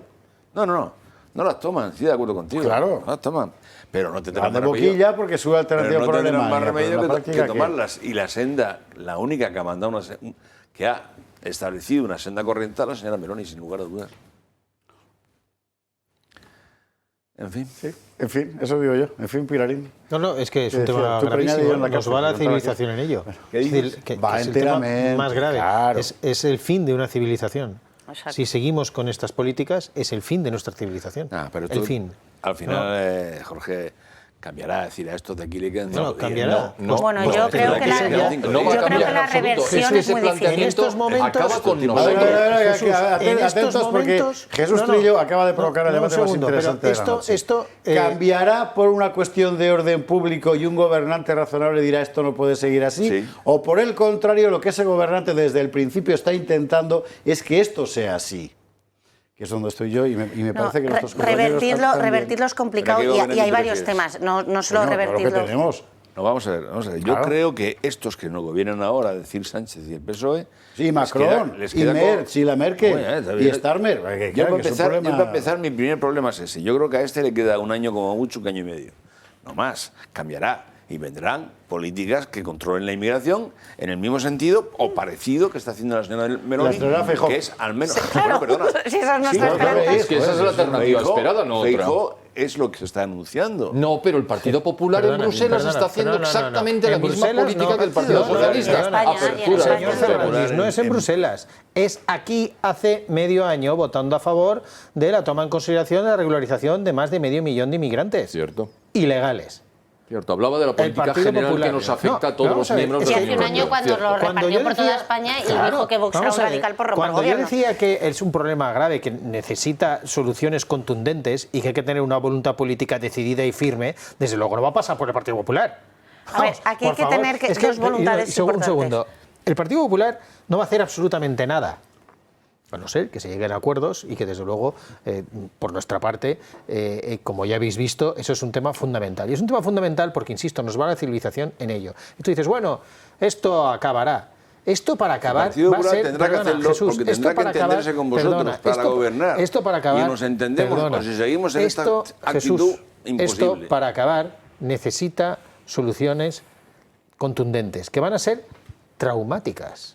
No van a ser fáciles ni sencillas. Esto es así y nosotros lo tenemos muy claro. Oye, que se suman a esta manera de acabar con la inmigración, ningún problema. Pero es que lo hemos dicho siempre. Bueno, perdona, que no hay ningún problema. El problema está en que por el otro lado no tienen ninguna intención de llevarlo a cabo. Perdona, las intenciones no lo sabemos. Por lo pronto, desde el programa, desde el último congreso del Partido Popular, han puesto encima de la mesa un programa sobre el tema de la inmigración que se parece mucho al que estableció Vox. Pero es que lo dicen y hace justo lo contrario. Que sea la autoría original de Vox, no lo dudo. No, pero si no nos achacamos ninguna autoría. Esa no es la cuestión. La cuestión es que habrá que ponerse de acuerdo. Jesús, ¿dónde hay que firmar? Mi querido amigo, como decía aquel, o nos ponemos de acuerdo o aquí no gobernaremos. Vale, pero nos ponemos de acuerdo, y lo has dicho, nos ponemos de acuerdo para acabar con las políticas de Pedro Sánchez, no para cambiar las caras y que sigan las mismas políticas. No, hombre, entonces, pues vale, pues si estamos de acuerdo en eso, si estamos de acuerdo en cambiar las políticas, uno de los temas fundamentales es este. Evidentemente, de poco sirve que te digan, ahora, el mismo señor que hace 6 meses te decía que no, ahora que ve que las encuestas le van mal, porque ven que el único partido que está decidido a acabar con el problema de la migración ilegal es Vox, ahora, en base a las encuestas, cambio el discurso. Y ahora digo esto, pero al mismo tiempo construyo no sé cuántos centros de menas en la Comunidad de Madrid, otros cuantos en otra comunidad, regularizo 500.000. Bueno, es que eso... Esta cuestión es básica para entender... perdóname, Marcela, sí. No, es que yo creo que aquí hay otro problema fundamental que es clave, por eso es muy difícil de revertir, por eso no es tan fácil ni siquiera echando a Sánchez, a Macron y a toda esta gentuza, no, porque hay otro añadido, que es el cultural y maternal. Estamos con ese tipo de inmigración, tienen 4, 5, 6 hijos frente a los españoles que tenemos 1. ¿Tú cómo reviertes eso generacionalmente? Es muy complicado, son muchos años cuando a los españoles prefieren tener un perro que un hijo. Entonces, y el único país de Europa que ha hecho políticas pro natalidad, aún así no llega ni siquiera al mínimo de hijos que habría que tener para poder seguir manteniendo la Occidente con sus orígenes. Entonces, es muy complicado. Esta es precisamente una de las razones fundamentales, se arguye la estrategia de defensa y seguridad norteamericana en el informe que acaba de aparecer para marcar sus distancias respecto a la fiabilidad de Europa como aliado. Y es una mera cuestión, o sea, la demografía es el destino, es verdad, y es una mera cuestión de proyección estadística. Tienes, mire usted por dónde, las 2 naciones europeas con armas nucleares, que son el Reino Unido y Francia, con un crecimiento galopante de una población musulmana que manifiestamente, porque es manifiesto, ¿verdad?, desprecia o incluso odia cualquier cosa que se llame Occidente. Entonces, ¿en manos de quién van a estar esas armas dentro de 20 o 30 años? Si la línea demográfica sigue siendo la misma. Pero esto es una pregunta que hay que hacerse. La mayor parte de la gente me esconde la cabeza, pero hay que hacérsela. Y uno, pues, en América se la han hecho, claro. ¿Cómo se han puesto aquí? Antonio Costa, hay que ver, madre mía. ¿Cómo osas, no? Como el oso yogi. Yago Soler nos cuenta el tema de la polémica que ha suscitado este documento norteamericano. Europa será irreconocible en 20 años. Así de explosiva es la predicción que maneja Estados Unidos sobre nuestro continente en su estrategia de seguridad nacional. La Casa Blanca critica fuertemente las políticas migratorias al otro lado del Atlántico, afirmando que de seguir así desaparecerá la civilización europea. También subraya los problemas de natalidad que tienen las familias y la pérdida, dicen, de la identidad nacional. Trump afirma textualmente que el Departamento de Estado se apoyará en los partidos patrióticos europeos para corregir el camino del continente. El presidente del Consejo Europeo afirma que es una interferencia e injerencia en la vida de los europeos, pero las bofetadas seguían mientras su aliado, arrodillado ante los discursos catastrofistas estadounidenses, no se recuperaba. En una entrevista en Político, Trump afirmaba que los líderes europeos son débiles y no saben qué hacer mientras llevan a sus países a ser estados fallidos, comenta. Como hace unos meses, Estados Unidos denuncia que en Europa no hay libertades y que dentro de poco habrá, en algunos países, mayorías no europeas. Trump dice que la política exterior estadounidense no será ni una paloma ni un halcón. Simplemente Estados Unidos irá primero. A mí lo que me ha llegado al alma de la reacción de Antonio Costa, que es el presidente del Consejo Europeo, o sea, la reunión de los 27 jefes de Estado y de Gobierno de la Unión, es que le ha dolido la injerencia de Trump en la vida democrática de los europeos. ¿A usted le han dejado votar lo de la inmigración? No es verdad. Pues en Francia tampoco, y en el Reino Unido tampoco, y en Alemania tampoco, ni en Italia ni en ningún lado. Es una política puramente oligárquica, de democrática nada. Bueno, dicho esto, José Ramón Fernández está deseando coger la palabra. Muchas gracias. A ver, 33 páginas de informe, de las cuales una habla de Europa. Esta es la importancia de Europa para los Estados Unidos. Y está hablando no de la Unión Europea, sino de Europa como un todo. ¿Por qué? Bueno, pues porque identifica los problemas que nos aquejan como subcontinente euroasiático y los identifica a la perfección. ¿Le puede gustar al señor Costa o no? ¿Cuál es el problema fundamental? Ya lo hemos dicho, la demografía. La demografía lo es todo, a medio y largo lo es todo. Vale. Segundo, la inmigración ilegal. Como se permite la entrada vertiginosa de terceros que no son favorables a la continuidad de la civilización occidental, mejor conocida como cristianismo, pues van a acabar con él. Porque es que aquí la gente sigue pensando que el Islam es una religión. Por el amor de Dios. Es un deseo político, moral y cultural de acabar con su enemigo. Porque Islam significa sumisión. Y si no entendemos eso, lo tiene que decir Trump para que lo entendamos. Es tremendo. ¿Qué es lo que dice Trump? Mire usted, yo he detenido la inmigración en frontera y estoy sacando a los que estaban dentro, muchos de los cuales ilegales, son además personas que no deberían estar entre nosotros porque son criminales. ¿Hay alguien que tenga algo que objetar a eso? Es completamente absurdo. ¿Por qué? Porque lo ha dicho Trump. Bueno, si el argumento es personal, vale, tómese una cerveza y luego vuelva. Es decir, lo que ha dicho es perfectamente claro, pero es que ha dicho más, y perdón que me estoy extendiendo.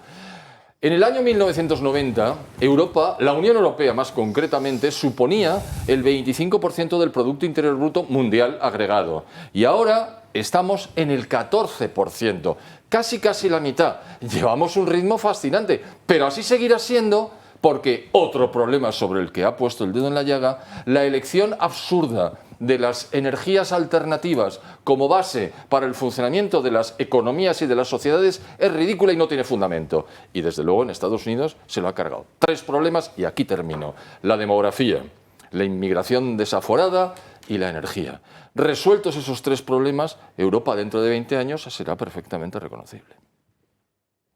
Resueltos será reconocible. Será Sin resolver será irreconocible. Claro, ¿no? Una vez resuelto será reconocible. Resueltos en el sentido que postula el señor Trump. Claro. Hoy ha llevado Trump las cosas, bueno, ayer, a la expresión más elemental. Primero, con un mensaje de la Casa Blanca, que si no me equivoco es la primera vez en la historia que ocurre, ¿verdad?, por el Día de la Inmaculada Concepción. Sí, señor. Esto es interesante porque es la patrona de España, ¿sabe usted? Pero Pedro Sánchez, que felicita el Ramadán y todo eso, de la Inmaculada no ha dicho nada. Bueno, es verdad que teniendo en cuenta la atmósfera en la que se ha criado, pero bueno, políticamente hablando, quiero decir, pero vamos. Luego, el problema, vamos a ver. Nos vamos a Berlín Alexanderplatz. Vamos, mire. Sí, es Alexanderplatz, ¿sí?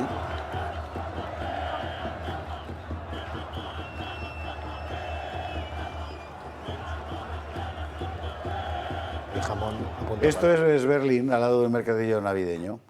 Aprovechando el aniversario de la caída del régimen de Al-Assad en Siria, un montón de sirios que se supone que estaban aquí asiliados, pero que no han vuelto para allá, pues han aprovechado para mostrar que son más, o al menos que se les ve más, es decir, que son más fuertes. Y este es el problema de Europa. Claro. En fin, Jorge, Marcela. Sí, has dado un dato ahí. Solicitantes de asilo que no vuelven a su país. Exactamente. Eso llama mucho la atención. No, es que eso aquí, me acuerdo de la entrevista con Jorge que la cosa, la Unión Europea deliberadamente ha destrozado la institución tradicional de derecho de asilo para convertirla en una puerta trasera por la que meter a la inmigración socioeconómica. Es que yo creo que por cosas como esta, la estrategia de seguridad que ha presentado Trump es tan importante y no deja de definir lo que estamos sufriendo, que es esto mismo que no pasa solo en Alemania, sino que está pasando en todos los países y además con manifestaciones de este tipo al lado de los mercados navideños, donde ya hay ciudades que incluso ya han renunciado a colocarlos porque, claro, como no pueden garantizar la seguridad, o sea, es que hemos llegado a este extremo, ¿eh? Es que es gravísimo, ¿eh? Entonces, esta estrategia de seguridad de Trump nos dice Europa está en riesgo de desaparecer como tal, como lo que ha sido Europa. Bueno, pues es que esta es la realidad. Es que esta es la realidad. Por demografía, porque han venido en masa y porque tienen 6 y 7 hijos y nosotros tenemos 1 o ninguno. Esta es la realidad. No hay reposición suficiente. Segundo, esta estrategia de seguridad no creo que se acabe con Trump, ¿eh? Yo creo que esto es una estrategia que, así como vienen los tiempos, viene para quedarse. Y además cambia el modelo de aliados, de áreas de influencia y demás. Destaca muy clara que la competencia económica con China. Habla de fin de la inmigración masiva. Habla de repartir cargas entre los aliados. El dinero. Es decir, es una estrategia de calado que no creo que se quede simplemente en el mandato de Trump, ¿eh? La verdad es que el último memorándum sobre nacional Security Study Memorandum, llamado así, que se hizo en los Estados Unidos antes de este de Trump en relación con el tema demográfico, fue en el año 1974 del señor Kissinger.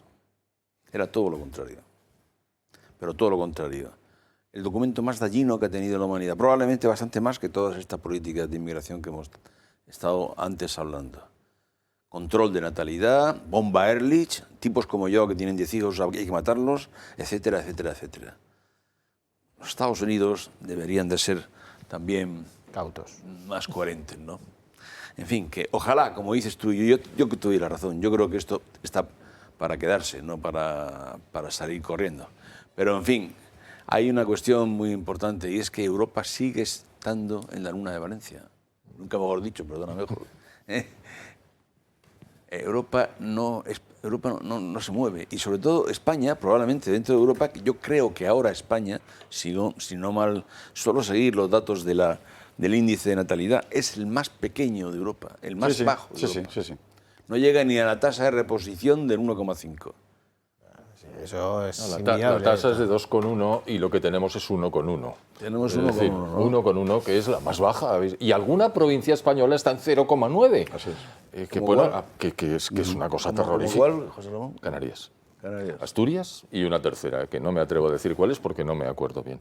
Por cierto, no hemos hablado de J.D. Vance. Porque todo esto que dice... Es en realidad la aplicación práctica del discurso que dio en la... ¿Cómo se llama? Fercunde se llama, la Conferencia de Seguridad. La conferencia de marzo de este mismo año. Y es exactamente lo que él dijo, y es que es una evidencia. Y se echó a llorar el responsable de organización de la conferencia a la hora del cierre. El hombre, lamentablemente, se echó a llorar en el escenario porque se había sentido muy afectado ante la cantada que le había dado el vicepresidente norteamericano, que iba allí a decirles, miren, es que ustedes están con una deriva... Bueno, claro. Bueno, Marcela, habla tú. Muy poco que apuntar.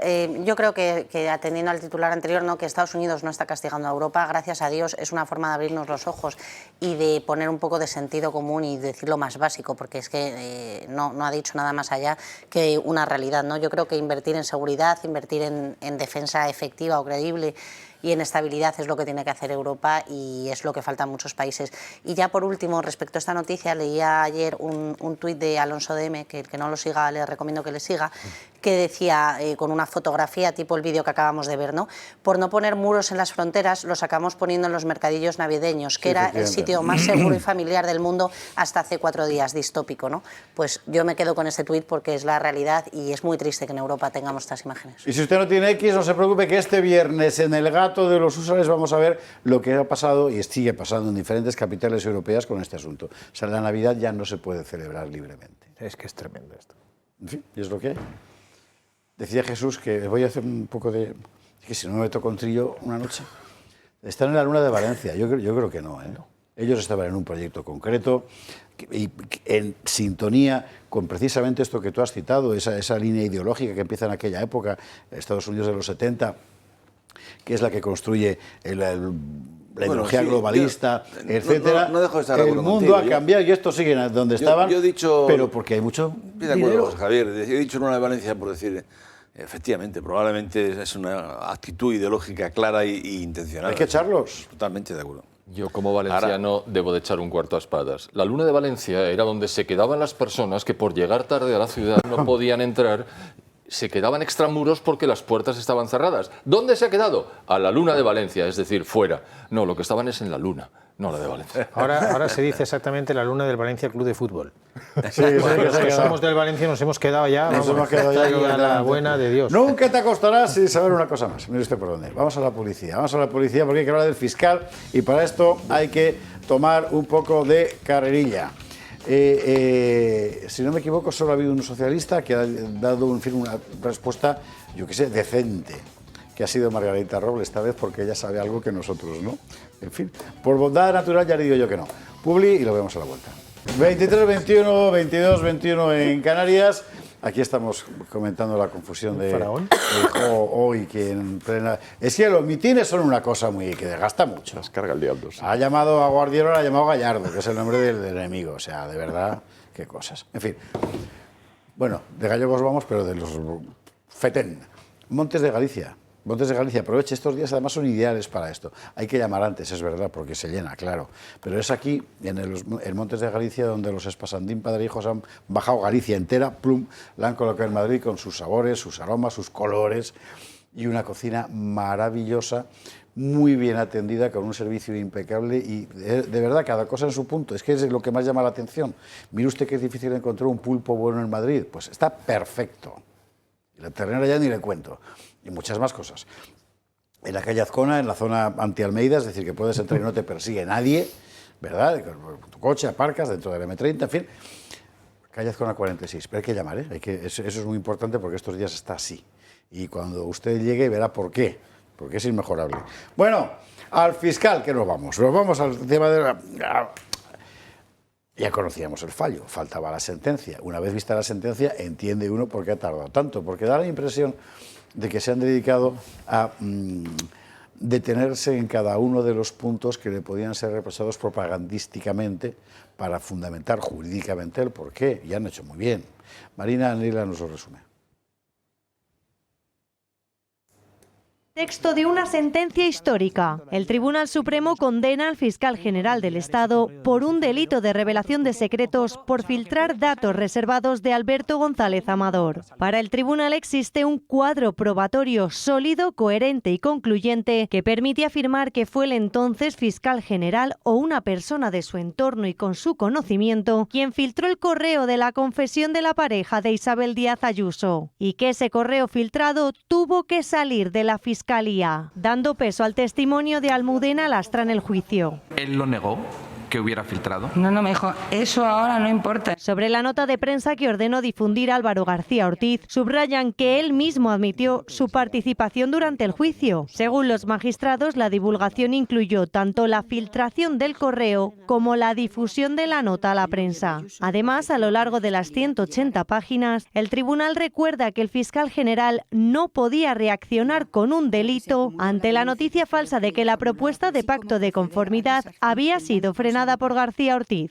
Y señalan que tenía un reforzado deber de reserva que quebrantó sin justificación. También incluyen como indicio de su culpabilidad el borrado concienzudo de los mensajes de su móvil y de su correo. Hay dos magistradas del Supremo que discrepan del criterio mayoritario de la sala, Ana Ferrer y Susana Polo. Han firmado un voto particular en el que aseguran que no ha quedado acreditado que sea el autor de la filtración. De hecho, creen que el juicio se basó en meras sospechas. No ven delito en la difusión de la nota de prensa y piden por ello la absolución del ya exfiscal general del Estado. Por primera vez en la historia de España, el fiscal general del Estado ha sido condenado a 2 años de inhabilitación, a una multa de 7.200 euros y al pago de una indemnización de 10.000 euros por daños morales.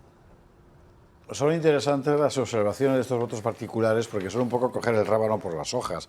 Es decir, no está acreditado que fuera el fiscal, ciertamente. Lo que está acreditado es que solo el fiscal pudo haber dado la orden de que se hiciera. Entonces, o lo hizo él o lo hizo una persona a la que se lo mandó directamente. 2.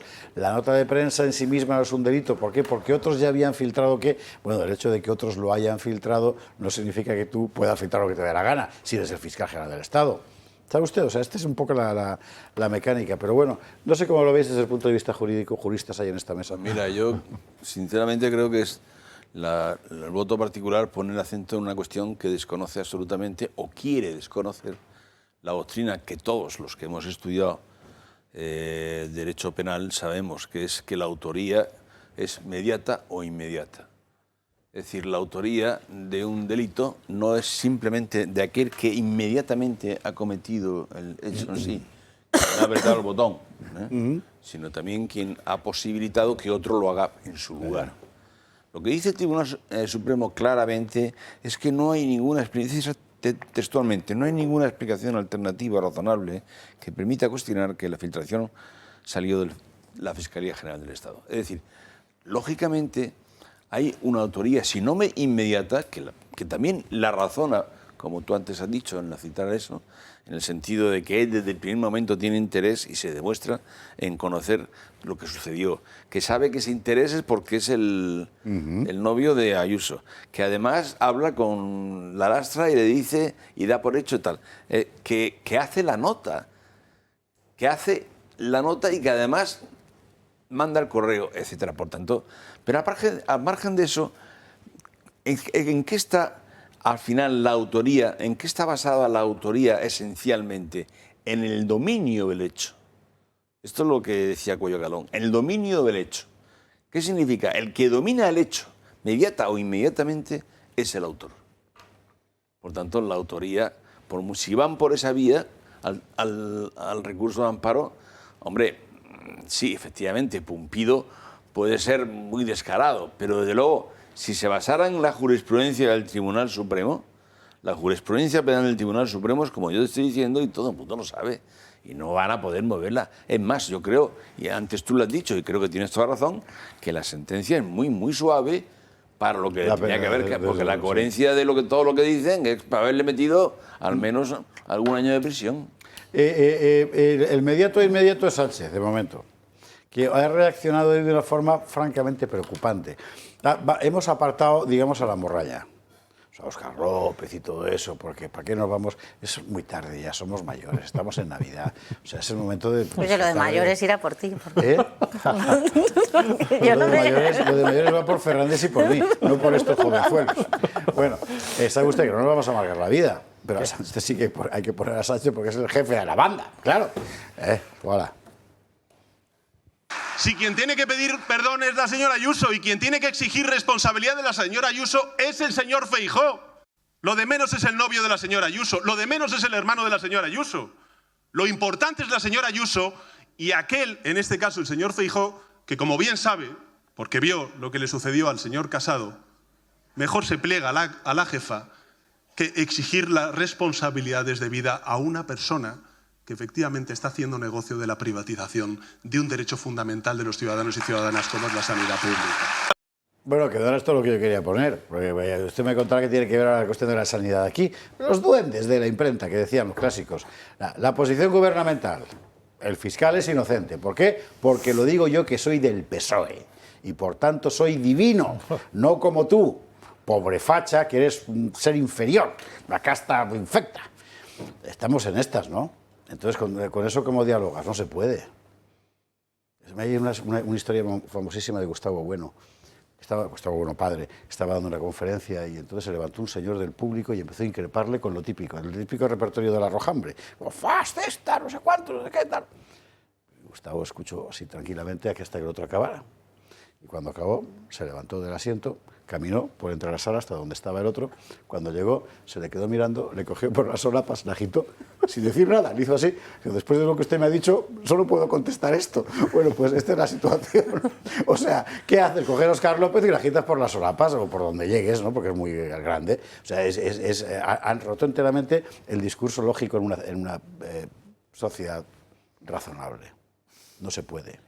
Entonces, si todo lo que a ellos les perjudica es fascista, todo lo que a ellos les beneficia es bueno, todo lo que perjudica a la derecha es bueno, todo lo que le beneficia es fascista, pues mire, se acabó la convivencia. Es que es así de grave, ¿eh?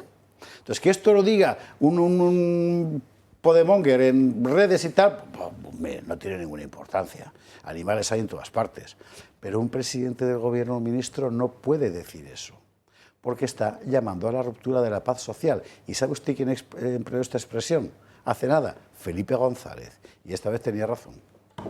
Hala, bueno, ya es que me habéis provocado. Me ha provocado Marcela, diciéndome que estaba mayor. No, la que no lo soy yo. ¿Ves? Yo creo que la sentencia, bueno, podría ser suave, ¿no? Podríamos entender que es suave, pero es sólida, ¿no? Yo creo que aplica perfectamente los principios del derecho penal y recuerda especialmente que la cuestión en la figura del fiscal general del Estado, ¿no? Que tendría que tener igual pues una reserva reforzada, pues no la hubo, ¿no?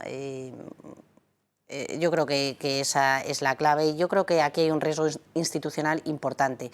Siempre recuerdo que el Tribunal Supremo efectivamente es el órgano superior de nuestro orden jurisdiccional, pero que el Tribunal Constitucional se ha dedicado en los últimos años y muy en especial desde que está la manito de Sánchez, el pulpito de Sánchez presidiendo el Tribunal Constitucional, a revocar sin competencia para ello, todas las muchas sentencias que al Gobierno no le convienen del Tribunal Supremo. Bueno, pues yo creo que esto puede pasar en esta sentencia del Fiscal General del Estado, pero ello no quita que la sentencia sea sólida y que tenga un argumento básico y que los indicios... Hay uno de los fundamentos que habla de que los indicios son suficientes o que hay la ocultación suficiente y la falta de justificación por parte del Fiscal General, ¿no? Pues yo creo que eso también es una clave y que aunque veamos en unos años que el Tribunal Constitucional la echa para atrás, esto es historia de nuestra nación, triste, pero también esperanzadora.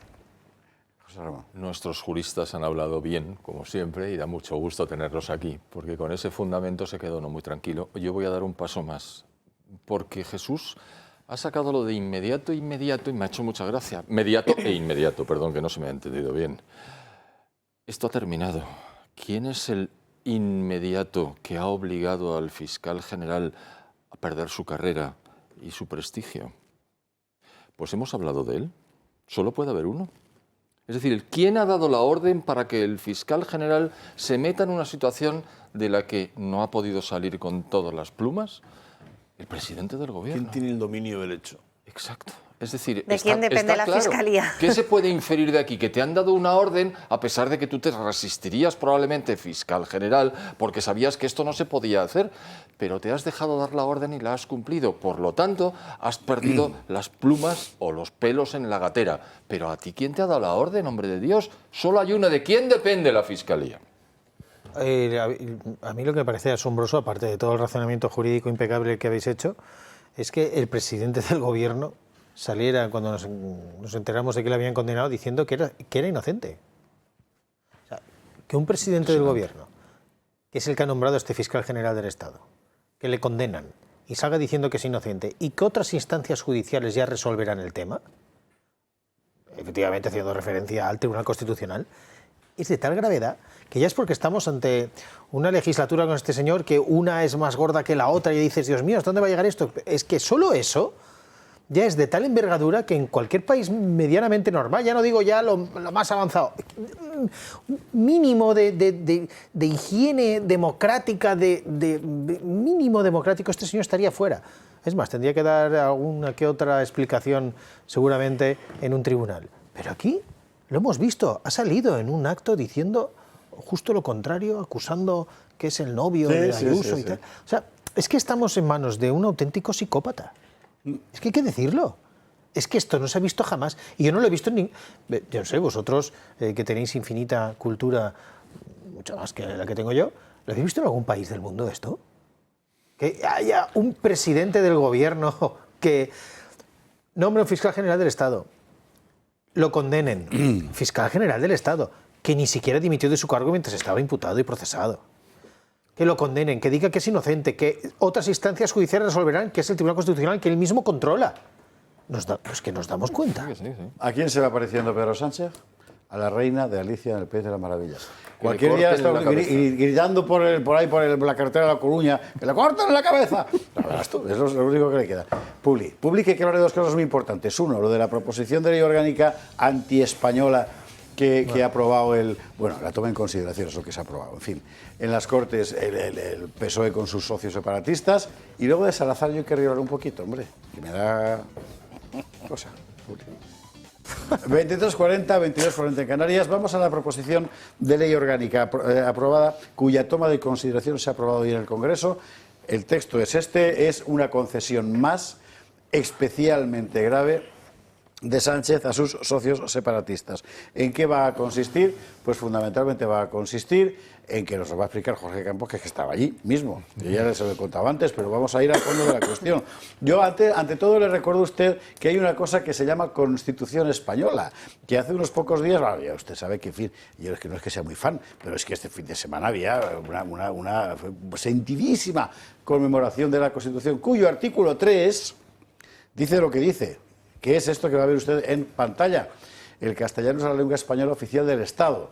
Todos los españoles tienen el deber de conocerla y el derecho a usarla. Las demás lenguas serán también oficiales en las respectivas comunidades autónomas.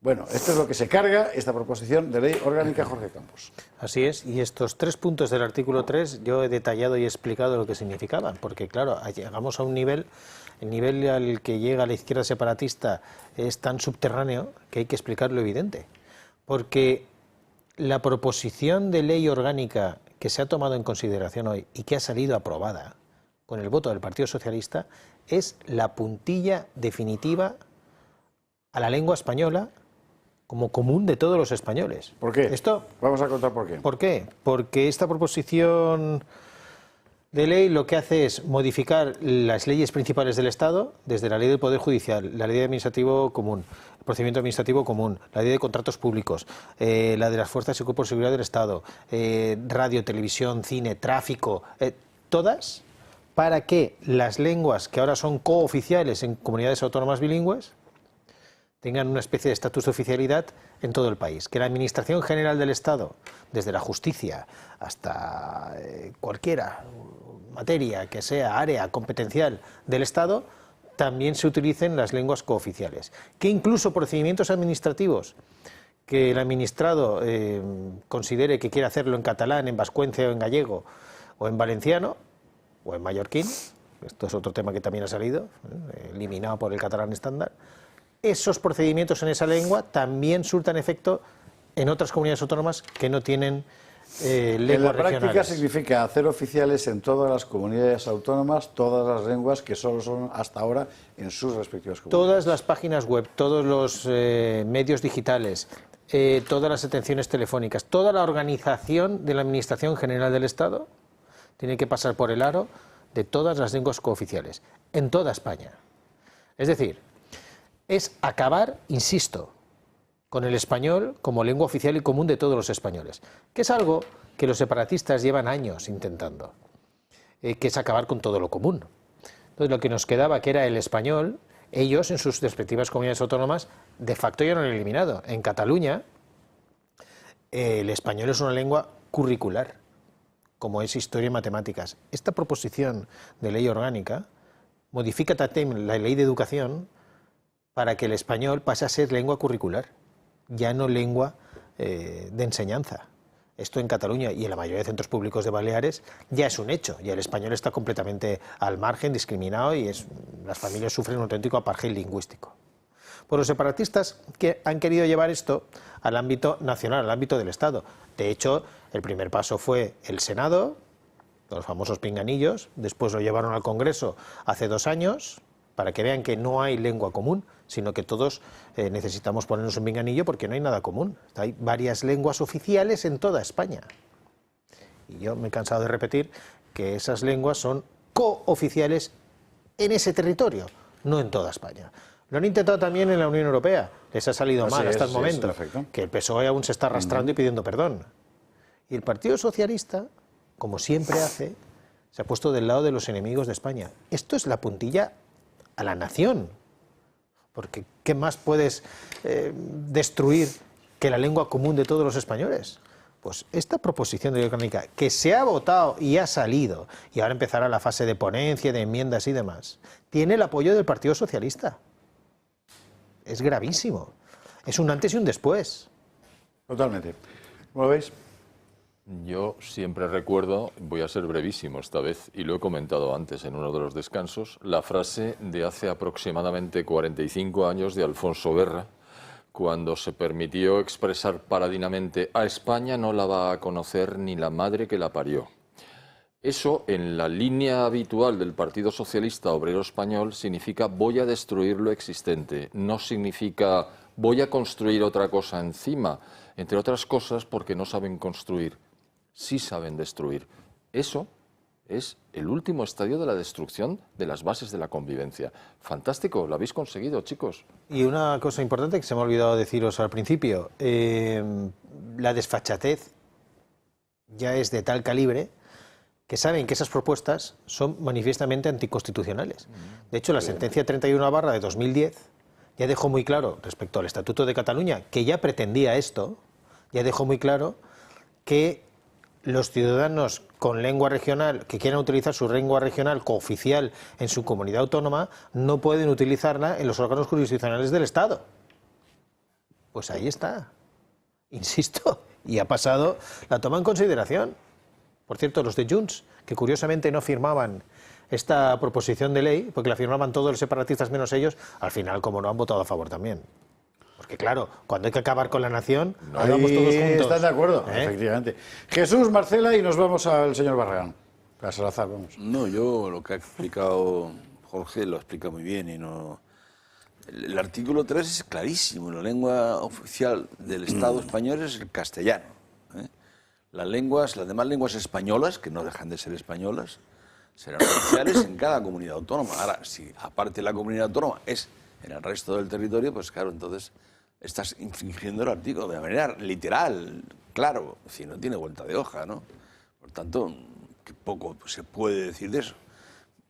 Nada prácticamente. Pero ya efectivamente tienes tu razón, el uso de la lengua en el Parlamento, de las lenguas autonómicas, es una barbaridad como la copa un pino. Es romper el principio de lengua común en el sitio donde realmente se está para parlamentar, para hablar en común, ¿no? Teniendo además una lengua franca que, como decía Humberto Eco, no sirve para no entenderse, sino precisamente para comprender todo lo demás, ¿no? Mira usted, es una... Ahora, esto hace referencia a una cosa que siempre recuerdo. Probablemente el manifiesto más radical del nacionalismo moderno, histórico, fue el discurso de la nación alemana de Fichte, ¿no? Que si no recuerdo mal debió de ser del año 1814. En aquel discurso de la nación alemana, Fichte consideraba que la lengua era la esencia de la nación, de tal manera que suponía una visión del mundo diferente y distinta, de tal forma que si se produjera cualquier invasión o ruptura de esa lengua, se estaría esencialmente vulnerando la identidad de cada persona. Es decir, llegaba a esa esencialidad respecto de la lengua, ¿no? Y eso es lo que han ido aplicando en España estos con su política cultural de la lengua desde el primer día. Empezaron más los catalanes que los vascos, pero siguieron los vascos a los catalanes, evidentemente. Muy brevemente, porque efectivamente yo creo que Jorge lo ha dicho todo. Yo creo que debatir en pleno siglo XXI en el Congreso, acabar con nuestra lengua, no es un debate lingüístico real, porque la mayor parte de la sociedad civil española no está pensando en esto, sino que es un síntoma de lo que nos gobierna, que es la ruptura de nuestra nación, la falta de solidaridad, ¿no? Y el abandonar lo que nos une, como bien apuntaba Jorge, ¿no? Porque cuando hay un pilar de cohesión y atacamos a este, ¿no? Pues lo que acabamos es fracturando, fragmentando al final pues la unidad nacional y las cosillas los valores que nos unen, ¿no? Por otro lado, creo que además hay dos cosas que no hemos apuntado que son, que de facto van a suceder, como sucedió con el tema de los pinganillos en el Congreso y en el Senado, ¿no? Y que es que los gobiernos y las instituciones van a perder eficacia en cuanto empecemos a aplicar esto y en consecuencia nos va a llevar a más costes. O sea, no creamos que esto va a ser baladí. El coste va a ser muy alto, ¿no? Y luego atentar contra esta identidad compartida, pues es al final abrir la puerta a otro conflicto que no existe en la sociedad. Brevísimo, Jorge. En la práctica, eso que dices se traduce en una administración quintilingüe, magistrados, letrados, soldados, policías, todos haciendo cursos y sacándose certificados lingüísticos, reorganización administrativa por todas partes, millones y millones de euros y gente sin trabajo. Personal de estas administraciones se quedará sin trabajo. Eso es en la práctica lo que lleva esto. En fin, bueno, seguiremos informando. Dos cosas. Uno, Hacienda investiga un pago de 2,4 millones de euros a una amiga de Begoña Gómez por el rescate de Europa. Una testaferra que se vivía. Bueno, ojos, todos los días una nueva, ¿eh? Va a haber que volver a hacer un recopilatorio como el que hicimos la semana pasada. Bueno, dos, lo de Salazar. Vaya vía de agua que le ha abierto al partido. Esta gente no se conmueve porque está rompiendo España, pero montan un pollo de estos, en fin. Vamos a ver un poco el resumen, en fin, de cómo está ahora mismo la cosa. Nos lo cuenta Javier del Rey y enseguida comentamos. El gobierno de Pedro Sánchez vuelve a estar involucrado en un sospechoso caso que dirige el foco de atención a Antonio Hernández, número 2 de la quinta persona que constituía la famosa banda del Peugeot, Paco Salazar, varón de estrecha confianza del presidente Sánchez, que junto a Koldo García, Santos Cerdán y José Luis Ábalos se recorrieron toda España para que Sánchez se aupara como secretario general de los socialistas en las primarias de 2017. En esta línea de información, el Consejo de Ministros ha decidido que cesará al hombre de máxima confianza de Salazar, Antonio Hernández, por ser presunto cómplice y encubridor de las conductas sexuales desordenadas de su superior, y por eso, desde el Partido Popular, han actuado con objeto de que el exmilitante socialista y su exasesor rindan cuentas ante la Cámara Alta del Parlamento. Que Paco Salazar tendrá que rendir cuentas en la comisión de investigación del caso Koldo en el Senado. Las mujeres no merecen que un presidente acorralado por la corrupción quiera proteger al acosador Salazar para comprar su silencio, porque sabe demasiado. Antonio Salazar estaba llamado a ostentar un rol clave en el Partido Socialista, el adjunto en la Secretaría de Organización tras la salida de Santos Cerdán. En ese momento fue cuando se dio a conocer la acusación y la denuncia de trabajadoras del partido por una presunta agresión sexual de Salazar, que, como describen las denunciantes, sentían miedo por el comportamiento del íntimo de Pedro Sánchez. El Ejecutivo ha rechazado elevar el caso a que lo estudie la Fiscalía, pese a que el protocolo frente al acoso sexual en el PSOE obliga a hacerlo si las acusaciones son válidas. Desde el Gobierno prefieren que lo hagan las denunciantes. De esta manera, la cúpula socialista acoraza al quinto de la banda del Peugeot, ya que la cercanía que éste tenía con el presidente se puede traducir en informaciones de carácter sensible que, junto con los presuntos casos corruptivos que rodean al Ejecutivo, podrían dar una estocada dura al futuro de Pedro Sánchez. Paralelamente, Salazar, el hombre que fue miembro de elevado peso en el gabinete de Pedro Sánchez, está en el punto de mira debido a que, previa a la entrada a prisión de José Luis Ábalos, este dio a conocer en una entrevista al periódico OK Diario que escuchó a Sánchez y a Salazar mantener una conversación en la que se decía que el padre de la mujer del presidente, Sabiniano Gómez, aportó 100.000 euros en las primarias que Pedro Sánchez ganó a Susana Díaz. ¿Dónde está la cuestión? La cuestión está en que el PSOE, por razones asombrosas, ha actuado, y el Gobierno también, para que las víctimas de este señor no acudan a los cauces judiciales convencionales. ¿De qué tienen miedo? Pues de lo que pueden tener miedo es de que el señor Salazar ha tenido una, ¿cómo decir?, intimidad notable con toda la financiación de las campañas de Sánchez. Y puestos a cargarse a alguien, van y se cargan al subordinado, que es lo que han hecho hoy, que por cierto es un relevante masón español, todo se ha dicho. Pero bueno, esto me imagino que irá aparte, ¿no? Bueno, ya estamos, es una cosa, en fin. Tenéis un minuto por barba aproximadamente, así que podemos empezar por José Ramón, si te parece. Esto me está recordando, voy a sacar los pies del tiesto. Cuando yo era pequeño leía la Gaceta Ilustrada y había un señor fantástico que se llamaba Julián Marías, que tenía una columna que se titulaba Ni un día sin línea. Bueno, pues ahora está el PSOE y ni un día sin una corrupción adicional. Es algo verdaderamente sobrecogedor. Y cuando digo sobrecogedor, sé lo que estoy diciendo. Sí, porque es una palabra, como decir, polisémica. Ahí estamos. Según descompongas, se puede hacer la destrucción que decía Heidegger, la aplicas a sobrecogedor y te sale una cosa que no es lo que parece. Marcela. Bueno, yo creo que el caso Salazar es otra hipocresía moral del Partido Socialista, ¿no? Donde aquí hablan de la defensa del feminismo y de las mujeres y nada más lejos de la realidad, porque entre prostitutas, casos de acoso o presunto acoso y las saunas y tal, pues y ya las vemos. Pulseras, Sí, y las pulseras. O sea, ya vemos que... Y la ley del... Es que, joder, de verdad, ¿eh?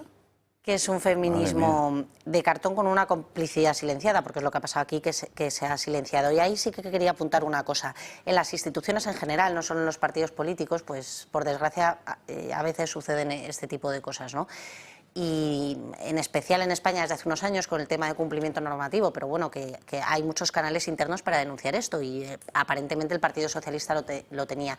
Yo aquí lo grave no veo que haya sido no ir a juicio directamente, porque en temas tan sensibles como estos, a veces hasta la propia víctima o la presunta víctima no lo quiere judicializar. Pero en Torremolinos sí que ha ido. Sí, pero un minuto. Yo lo grave que veo aquí es que lo hayan metido en un cajón por ser este señor quien era el señor, ¿no? Yo creo que cuando llega esto al departamento oportuno, lo que hay que dar es agilidad y, en su defecto, la institución que sea, en última instancia, pues sí también tiene la potestad de judicializarlo, ¿no?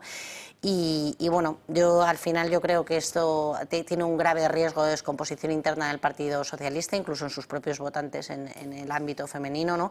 Y que al final todo lo que engloba al gobierno, a la Moncloa, está bajo sospecha y siempre encubrimiento, porque esta gente se dedica a negar, a callar, a callar, a callar, y ya cuando ya ha florecido y ya no saben qué hacer, pues echan balones fuera o matan al turco que toque. El turco Hernández. Yo flipo con este asunto. O sea, un señor acosa, además de una forma especialmente babosa, a sus subordinadas, la cosa estalla y cesan al subordinado del acosador por haberle encubierto. Pero vamos a ver.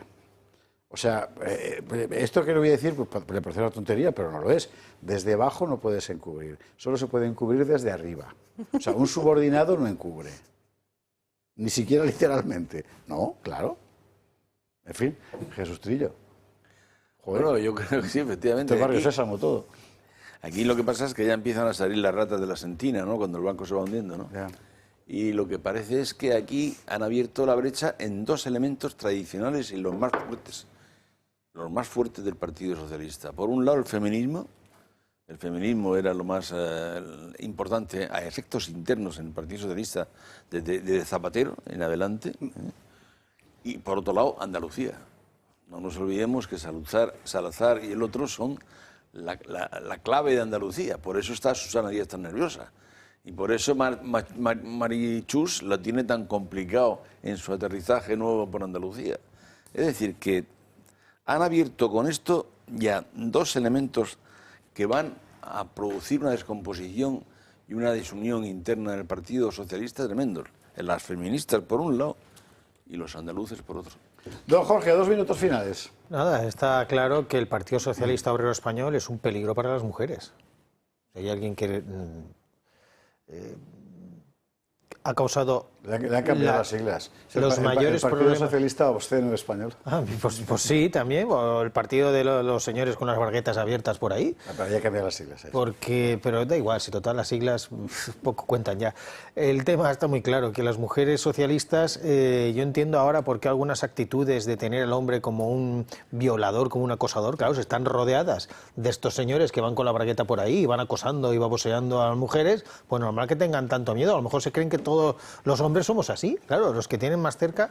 La verdad es que es lamentable, es un peligro para las mujeres, ya no solo por estas actitudes repugnantes, sino porque son los creadores de leyes como la ley de sí es sí, que ha dejado a violadores en la calle y menores penas a los condenados, porque resulta que al final los puntos violetas tenían que haber estado dentro de la sede del Partido Socialista, no fuera por ahí, sino el problema estaba en el Partido Socialista.